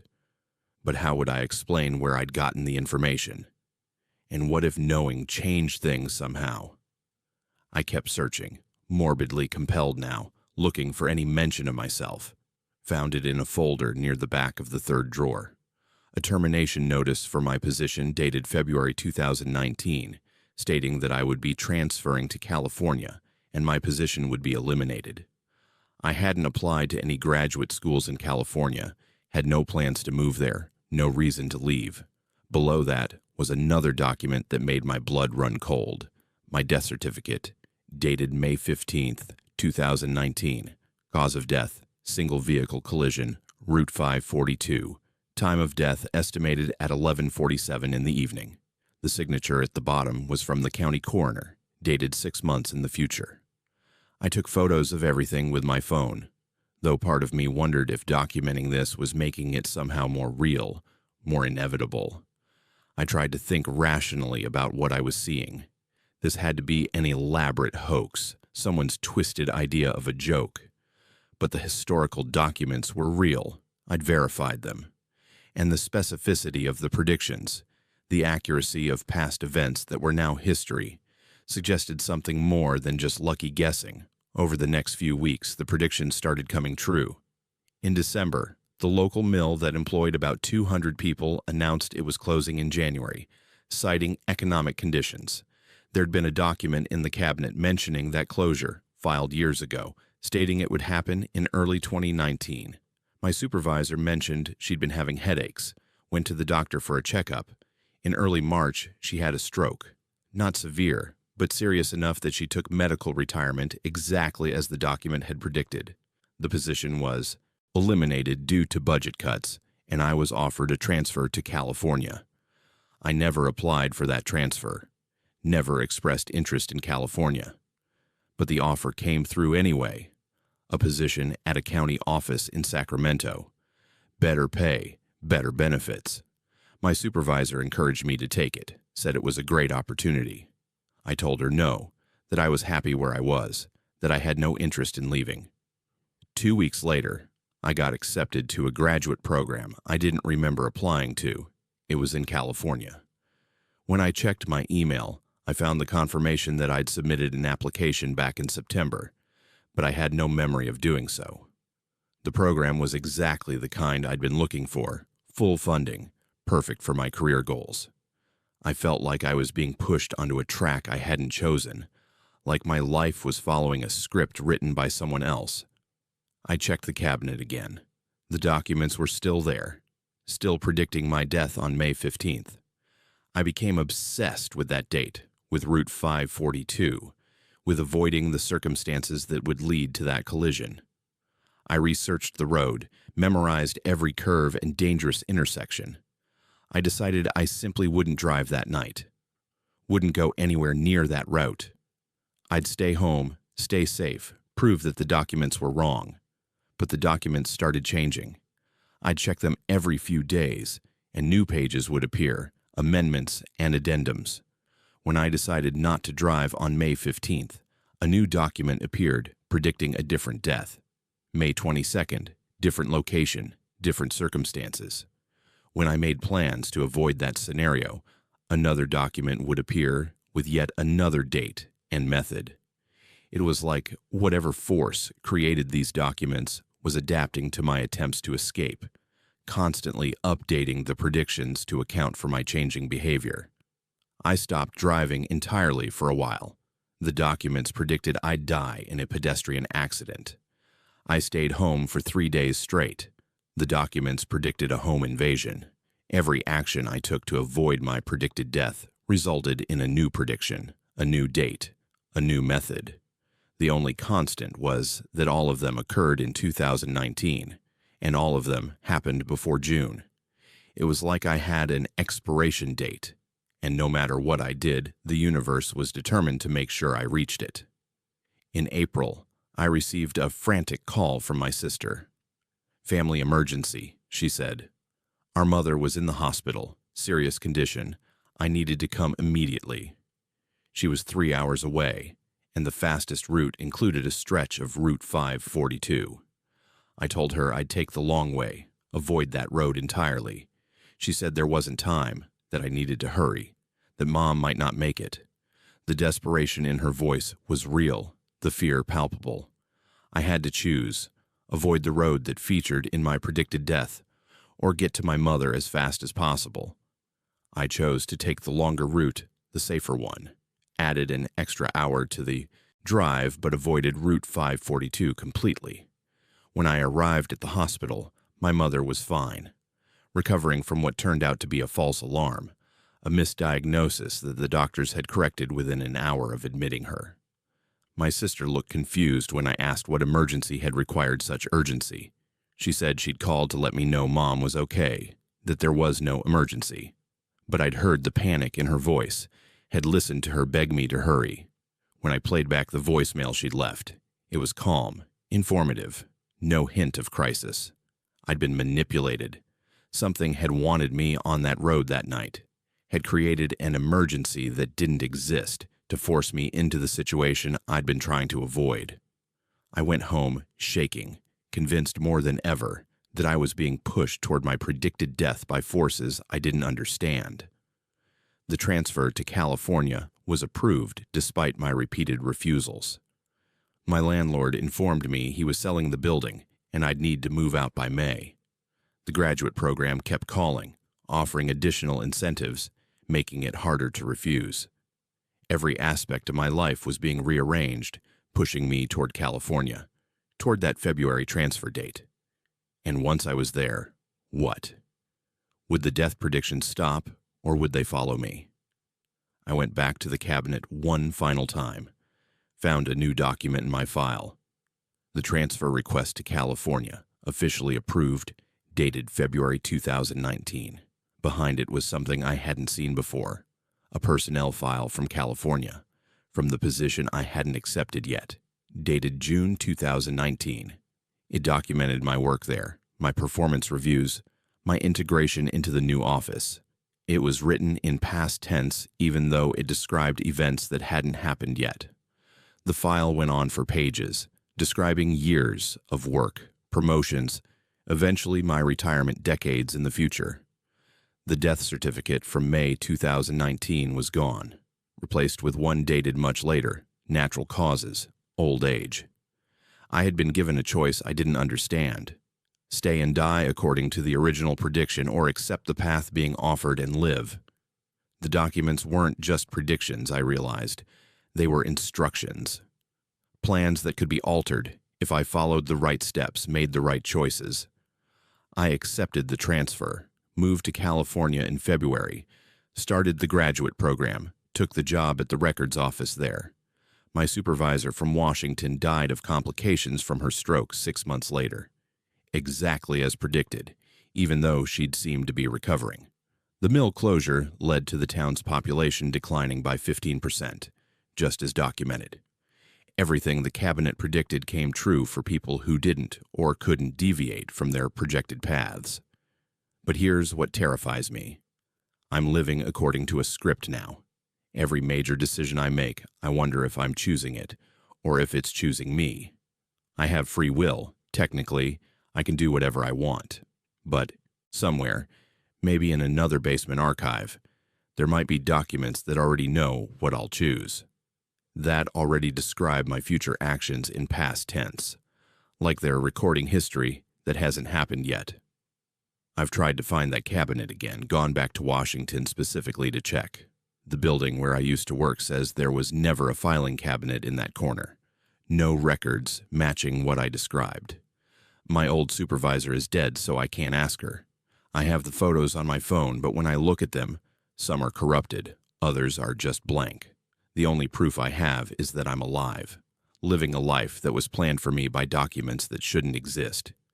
I still get nervous in cars, still avoid Route 542, even though I'm hundreds of miles from it, because I don't know if changing my fate once means I'm safe, or if there's always another prediction waiting, another amendment being filed, another version of my death certificate being updated with a new date and method. Sometimes I wonder if everyone lives like this, following invisible scripts they can't see, making choices that were already documented somewhere by something that exists outside of linear time, or if it's just me, just the people whose files ended up in that impossible cabinet. If you could see the exact date and method of your own death written down in an official document, would you try to change it, or would you accept what was written as inevitable? My name is Castiel, and I'm 45 years old. I've been driving long-haul trucks for the past 23 years, crisscrossing the country but mostly running routes through the Pacific Northwest. It's solitary work, which suits me fine. Hours of highway, audiobooks, truck stop coffee, and the hum of the engine. I know every rest stop between Seattle and Boise, every stretch of road that gets dicey in winter, every shortcut that saves 20 minutes when you're trying to make a delivery window. The route through northern Idaho near the Canadian border is one I run regularly, usually twice a month, hauling freight for various companies that need goods moved between distribution centers. It started in the fall of 2017, probably late September, based on when I first noted it in my logbook.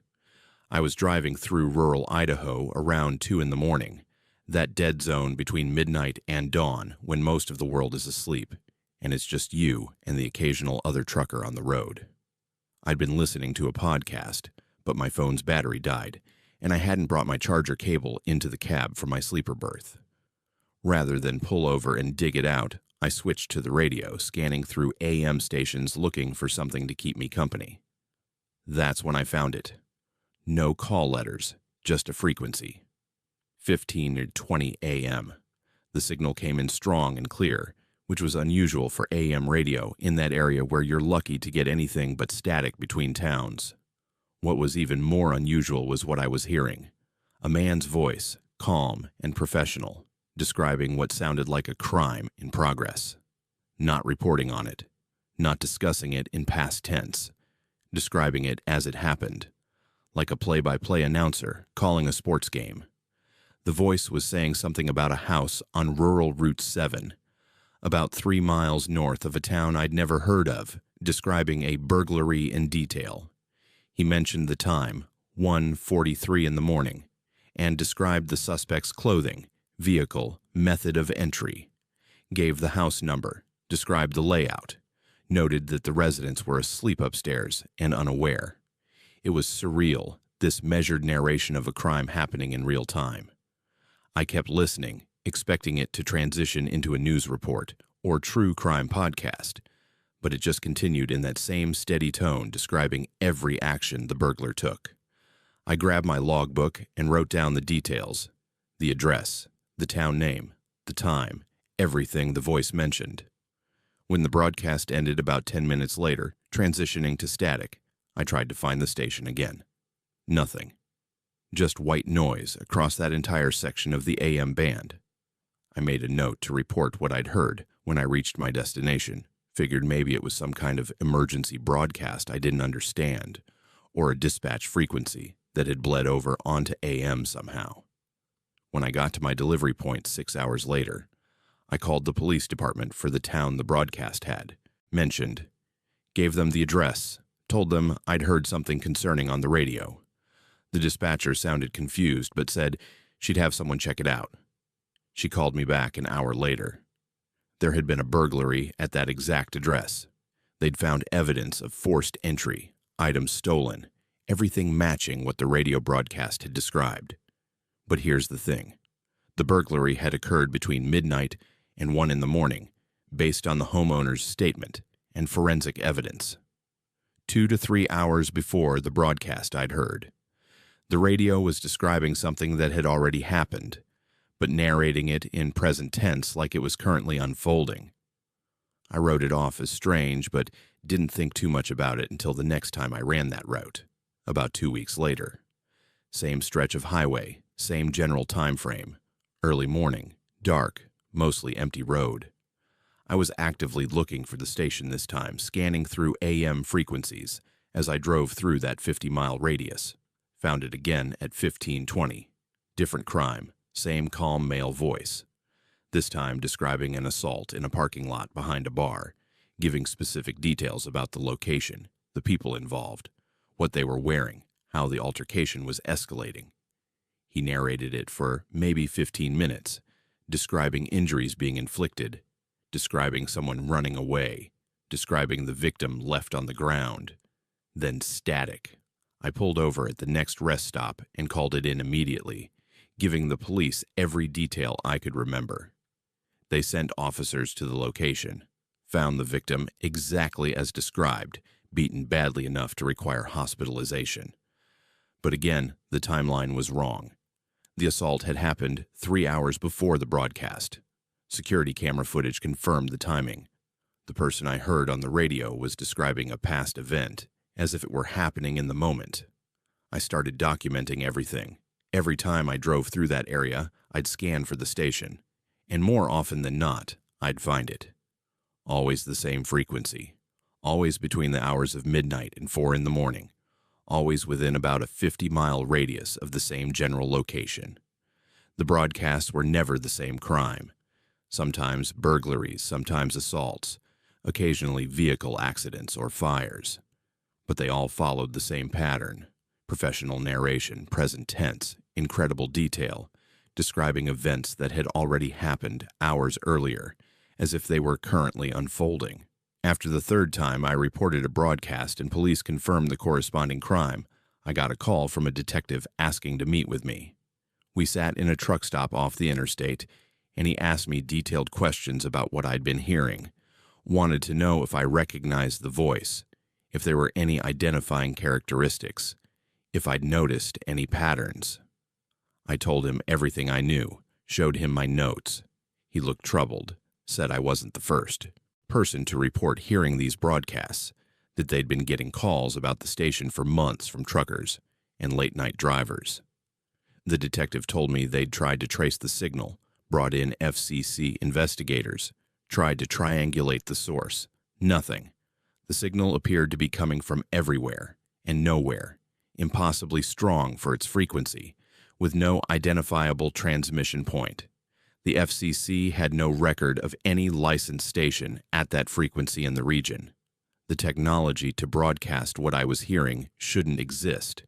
The signal was too clean, too powerful, too precisely localized to that specific area.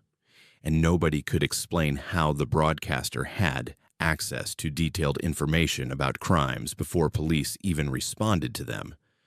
But here's where it got more disturbing. The detective leaned in and asked me if I'd noticed anything else unusual about the broadcasts, anything personal. I told him no, just the crime descriptions. He showed me transcripts from other reports. Multiple drivers had mentioned that the broadcaster sometimes included details about the listener, describing their vehicle, their appearance, their route. One trucker had reported hearing his own name, his truck's license plate number, a description of what he was wearing. Another said the broadcast had mentioned where he was planning to stop for coffee in 20 minutes. I felt cold hearing that. Started to tell the detective that hadn't happened to me, then remembered something. The last broadcast I'd heard, just 3 days earlier, describing a break-in at a rural property. The voice had said something I'd dismissed at the time, something about the witness passing through, unaware of what's coming. I'd thought it was referring to someone at the crime scene, but the detective's expression when I mentioned it suggested otherwise. Over the next few months, I kept encountering the station, started to dread those night drives through that stretch of Idaho, but it was part of my regular route, and I couldn't avoid it without losing contracts. The broadcast became more unsettling.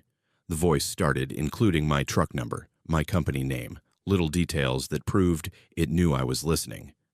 Nothing threatening, just acknowledgments. The observer continues his route. The witness documents what he hears. Things like that woven into the crime descriptions. Then in early December, something happened that made me want to stop driving that route entirely. I picked up the signal around 1 in the morning, and the voice was describing a crime scene in a farmhouse about 20 miles ahead of my current position. It gave the address, described the location in detail: a white 2-story house with a red barn, mailbox at the end of a long gravel driveway. But this time, the narration was different. Instead of describing events that had already happened, it was describing events that would happen. In 90 minutes, at 2:45 in the morning, the intrusion will begin. The residents, a family of 4, are currently asleep.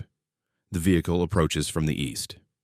It went on like that, giving specific times in the future, describing a home invasion that hadn't occurred yet. I called the detective immediately, told him what I was hearing. He told me to stay on the line, that he was sending units to the address. I kept listening to the broadcast, relaying information as it came through. The voice described every detail: method of entry, which rooms the intruders would go to first, what they were looking for. It was like listening to a script for something that was about to happen. Police reached the house around 2:30, 15 minutes before the predicted time. The family was fine, confused about why police were there, but fine. The broadcast continued. Intervention has occurred. Timeline disrupted. Probability adjusting. The witness played his role. Then it cut to static. I sat there in my truck on the shoulder of the highway, shaking, trying to process what had just happened. Had I just prevented a crime by listening to that station? Or had the broadcast predicted the police response, knowing I would call it in? The detective called me back an hour later, said they'd decided to keep units at the house, just in case. At 3:30 in the morning, 90 minutes after the originally predicted time, 2 vehicles had approached the property. When they saw a police presence, they'd turned around and left. Officers pursued, made arrests, found tools and weapons in the vehicles consistent with planning a home invasion. The suspects eventually confessed they'd been planning to rob the house, had been watching the family for weeks. They couldn't explain why they'd chosen that specific night, that specific time. Said it had just felt right. I didn't drive that route for a month after that. Told my dispatcher I needed different assignments, cited personal reasons. But eventually I had to go back. The company needed someone with my experience on that run, and I needed the income. I went back with a recording device, thinking I'd capture the broadcasts, have physical proof of what I'd been experiencing. The device never worked when the station came on. Battery would drain immediately, or it would show it was recording but the file would be empty later, or it would just shut off for no reason. The broadcasts continued, but they changed after that night. Now they always included me. Castiel drives through at 2:15 in the morning. Castiel hears the description. Castiel will make the call. It was narrating my own actions, my own choices, like I was part of whatever was happening. And the predictions became more accurate, more specific. I started to feel like I was being used, like I was a piece in something larger that I didn't understand. Other truckers confirmed they'd had similar experiences. There's a whole community online of drivers who've encountered the station, sharing stories, trying to make sense of it. Some think it's government surveillance gone wrong, some kind of AI system predicting crimes. Others think it's something else, something not human, something that exists outside normal time and is watching, narrating, recording. Nobody has answers. 6 months ago, the station broadcast something that made me seriously consider quitting long-haul trucking entirely. I picked up the signal, and the voice started describing a crime scene as usual. But this time, the location was my own name, my own truck.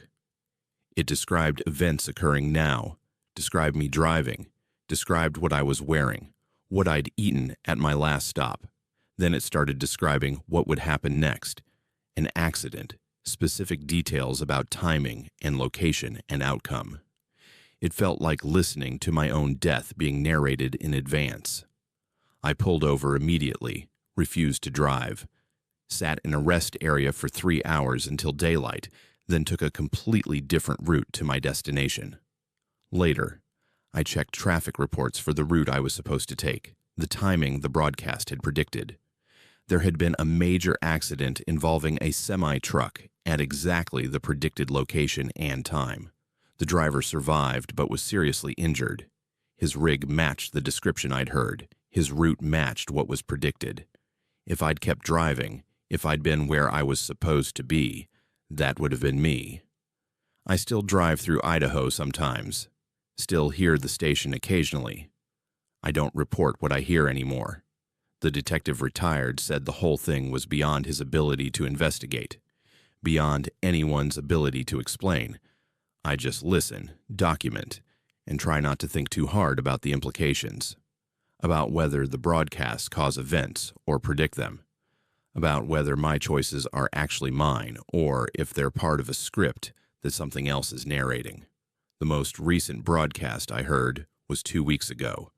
It described itself, described me listening to it, described me writing down what I heard, described this exact moment, me telling this story, me questioning what's real and what's determined. The voice said, "The witness continues to witness. The pattern continues. The recordings persist in the void, where time flows differently. I record everything in my logbook now, dated entries, detailed notes. Maybe someday someone will figure out what that station is, where it comes from, why it exists. Or maybe it will just keep broadcasting, keep narrating our lives like we're all characters in a story that's already been written, and something is just reading it back to us, moment by moment, crime by crime, choice by choice. Have you ever felt like someone was narrating your life before you lived it? Like your choices were being described before you made them? My name is Danielle, and I'm 33 years old. For the past 8 years, I've been working as a freelance journalist, mostly investigative pieces for online publications and the occasional podcast series. I specialize in cold cases, unsolved mysteries, the kinds of stories that traditional news outlets have moved on from, but that still haunt the people left behind. In March of 2022, I started researching a series of disappearances along the Oregon coast that had caught my attention while I was browsing missing persons databases. 7 people over 20 years, all from the same small town, all vanishing without a trace. No bodies, no suspects, no explanations, just people who were there one day and gone the next. The town itself is small, maybe 1,200 residents perched on cliffs overlooking the Pacific. I'm not going to name it specifically because what I found there still terrifies me, and I don't want to draw attention back to the place or make it easier for others to stumble into what I stumbled into. The economy had been declining for decades, fishing industry mostly dead, tourism barely keeping things afloat. The kind of place where everyone knows everyone, where outsiders are noticed immediately, where secrets stay buried because nobody wants to be the one who talks. I arrived in early March, rented a room at a small motel on the edge of town, and started doing what I always do, talking to people, reviewing old police reports, looking for patterns that investigators might have missed. The disappearances spanned from 2002 to 2022, roughly 1 every 3 to 4 years.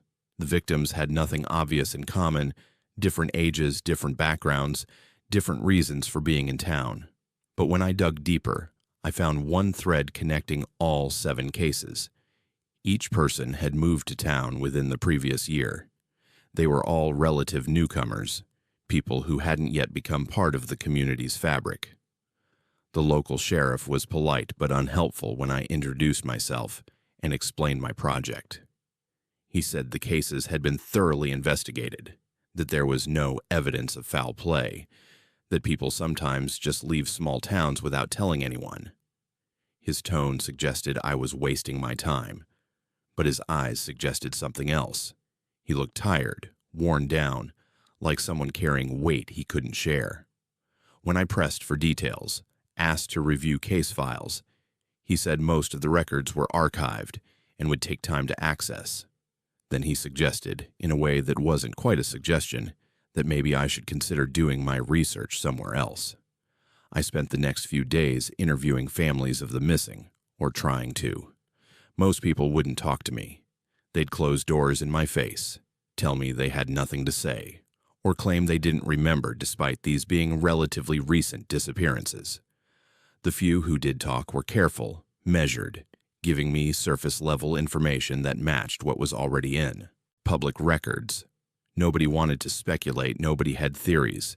Nobody seemed particularly concerned that 7 people had vanished from their small town over 2 decades. The breakthrough came from an unexpected source. An elderly woman who'd moved to a retirement community inland about 5 years earlier saw my inquiries on a local Facebook group and messaged me. She said she'd lived in the town for 40 years before leaving, that she knew things, that if I wanted to understand what was happening, I needed to look at the phone records, specifically the final phone calls made by each missing person. She said they all made the same call on the day they disappeared, always in the early morning, always to the same number, the Historical Society's landline. I verified this through public records and police reports. She was right. Every single missing person had called the Historical Society at 7:03 in the morning on the day they vanished. The calls always lasted 4 minutes and 17 seconds. When I asked the Historical Society about it, the volunteers who staffed the place, all elderly, all lifelong residents, claimed they had no knowledge of any such calls, said their phone barely rang most days, that they wouldn't remember calls from years ago anyway. But the records were clear. The calls had happened. I started monitoring the Historical Society, parking across the street, watching through windows, trying to understand what might be significant about that phone number. The building itself was a converted house from the early 1900s, filled with artifacts and photographs documenting the town's history, fishing equipment, old maps, family photos, the usual small-town museum collection, nothing that immediately suggested a connection to disappearances. The volunteers came and went on a regular schedule, friendly older residents who seemed genuinely devoted to preserving local history. Then I found the pattern within the pattern. Each missing person, in the week before they disappeared, had made extensive internet searches about local shipwrecks. I found this by interviewing family members, checking browser histories where possible, looking at library computer logs for those who didn't have home internet. They'd all been researching the same topic, ships that had gone down off this stretch of coast, particularly a cluster of wrecks from the late 1800s and early 1900s. 3 ships within a 10-year period, all lost with significant casualties, all within a few miles of the current town's location. I became obsessed with understanding the connection. Why shipwrecks? Why the Historical Society? Why that specific time? 7:03 in the morning. I spent hours in the Historical Society myself, going through their archives, looking at photographs and documents related to the wrecks. Found detailed accounts of the disasters, lists of casualties, descriptions of salvage efforts. In several photographs from the wreck sites taken in the early 1900s, I noticed something strange.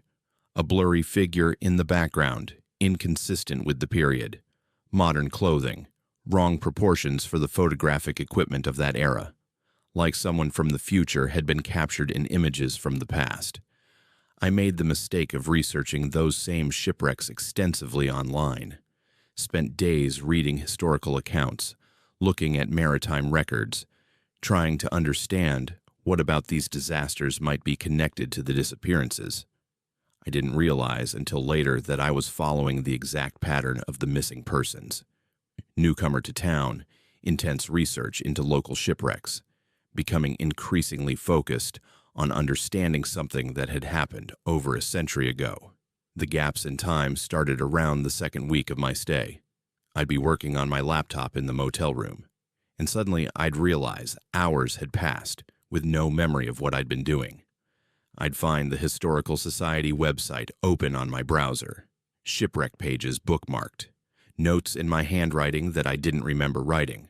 The notes were strange, almost like automatic writing, filled with descriptions of things underwater, of voices calling, of something that waded in the deep and reached up through time and water and telephone wires. On the morning of March 15th, I woke up at 7 in the morning with my hand reaching for my phone. I hadn't set an alarm. I was just suddenly awake, completely alert, with an overwhelming compulsion to make a phone call. I looked at my recent calls list and saw the Historical Society's number there, even though I knew I hadn't called them from my personal phone. My finger was moving toward the dial button before I consciously registered what I was doing. The clock showed 7:02. I threw the phone across the room. It hit the wall, bounced onto the floor, and I could hear it ringing. I hadn't pressed anything, but it was calling out. I could hear the ringtone, then a click as someone answered. A voice came from the phone's speaker, thin and distant but audible across the room. It was my own voice, not current me, but me from sometime else, somewhere else, saying words I hadn't spoken yet, or had already spoken, or would speak. Describing what I saw, what I felt, telling myself it was time to come see. I grabbed my things and left immediately. Didn't check out of the motel, didn't stop to think, Just got in my car and drove. Put 3 hours between myself and that town before I stopped shaking enough to pull over at a rest area and try to process what had happened. But I couldn't escape it entirely. The compulsion to research the shipwrecks continued. I'd find myself at my computer at odd hours, browser open to maritime disaster records, historical documents about salvage operations, photographs of wreckage and bodies, and things recovered from the deep. The gaps in time got worse. I'd lose whole days, wake up in my apartment in Portland with no memory of how I'd gotten there, no memory of the previous 24 hours. My search history showed I'd been online constantly during those gaps, always looking at the same things: shipwrecks, the town, historical records.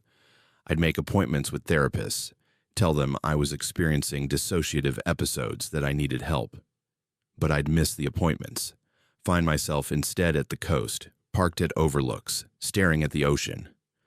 My phone records showed calls to the Historical Society number, always at 7:03 in the morning, always 4 minutes and 17 seconds.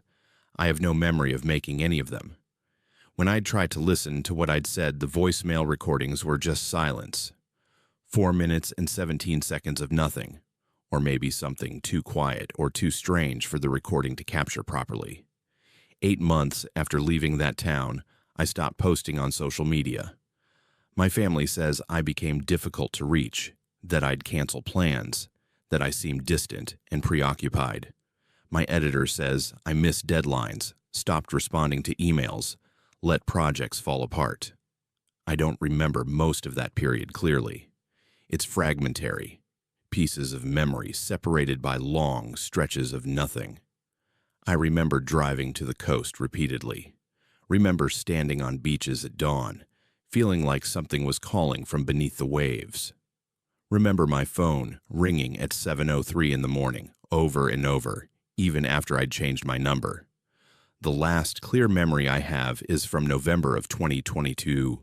I was in my apartment, and I found myself packing a bag, not consciously choosing what to bring, just mechanically putting clothes and essentials into a backpack, like I was following instructions from somewhere else. I was getting ready to drive back to that town, I realized, to finish what I'd started, to answer whatever was calling. And part of me wanted to go, needed to go, felt incomplete and wrong being anywhere else.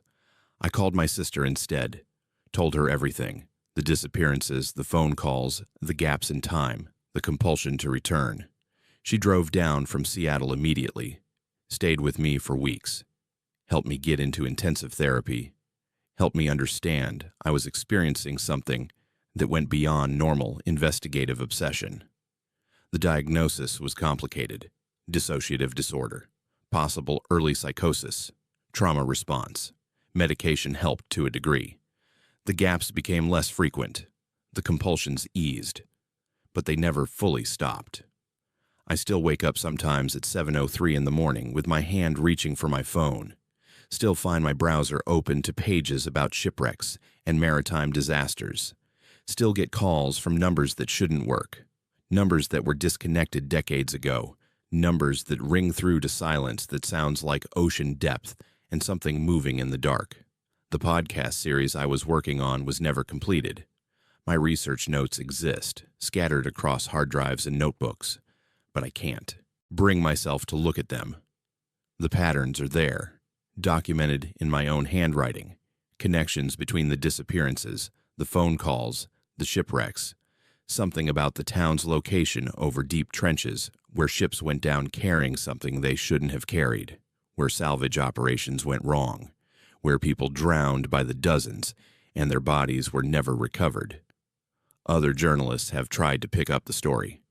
I've been contacted by several who wanted to know what I'd found, why I'd abandoned the project. I tell them I got sick, that I couldn't continue, that they should leave it alone. Some listen, others don't. I monitor missing persons reports now with a sick fascination. In the past 2 years, 3 more people have disappeared from that town. All of them newcomers. All of them made searches about local shipwrecks in the weeks before they vanished. I found something recently that I wish I hadn't found. My family, trying to help me get closure, had compiled all my research materials into a digital archive. My sister sent it to me thinking it might help to face what happened rather than avoiding it. In that archive were photos I'd taken during my investigation, dozens of images from the Historical Society, from the beach, from various locations around town. In several of the historical photographs I'd documented, images from the early 1900s, images of shipwreck salvage operations and disaster scenes. There's a figure in the background that I hadn't noticed when I was there. It's me, wearing the clothes I wore during my investigation, standing in photographs taken over a century before I was born. Not blurry or ambiguous, clearly me, clearly out of place, clearly wrong. In one image, a photograph from 1904 showing wreckage on the beach, I'm visible in the background standing at the water's edge, looking out at the ocean. In another, from 1911, I'm among a crowd of people watching salvage operations, the only figure in modern clothing, the only one the camera shouldn't have been able to capture because I wouldn't exist for another 90 years. My phone records show one final call to the Historical Society number. It was made 8 months ago, the day before my last social media post. Duration, 4 minutes, 17 seconds. Time, 7:03 in the morning. According to the records, that call was made from the town itself, from somewhere near the Historical Society building. But I have no memory of being there that day. No memory of making that call. No memory of what I said or what I heard. The sheriff from that town filed a missing persons report on me 3 months ago. My family showed me the report, confused because I was clearly not missing. I was in Portland, in therapy, trying to rebuild my life. But according to the sheriff's report, I'd been seen in town repeatedly over the past months. Multiple witnesses, all describing me, all saying I'd been standing on the beach in the early morning, hours, staring at the water, unresponsive when approached. When my family contacted the sheriff to correct the error, he said he had photos, sent them as proof. The photos show someone who looks exactly like me, wearing clothes I own, standing at the beach at dawn. The timestamps span months. The images show me in that town on days I have documented proof I was elsewhere. I don't know how to end this story because I don't think it has ended. I don't think it can end. I'm sitting in my apartment in Portland as I write this, but part of me is somewhere else, sometime else, standing on a beach and staring at water that holds more than just salt and fish and shipwrecks. The phone will ring tomorrow at 7:03 in the morning. It always does. And I'm terrified that one day I'll answer it, or I already have answered it, or I'm answering it right now in some timeline that runs parallel to this one and will eventually converge. If you could hear yourself calling from the future, warning you or beckoning you or simply describing what you're about to experience, would you answer or would you run? That's it for today's 11 true horror stories from the Pacific Northwest. These accounts came from real people who lived through experiences they still can't fully explain. The rain falls differently here. The fog hides more than just the landscape. And small towns keep secrets that time itself can't bury. If this content made you check your locks twice or left you unsettled, that's exactly what we aim for here at Bleak Fears. Subscribe and hit the notification bell because we're diving deeper into the darkness every week. Stay vigilant out there.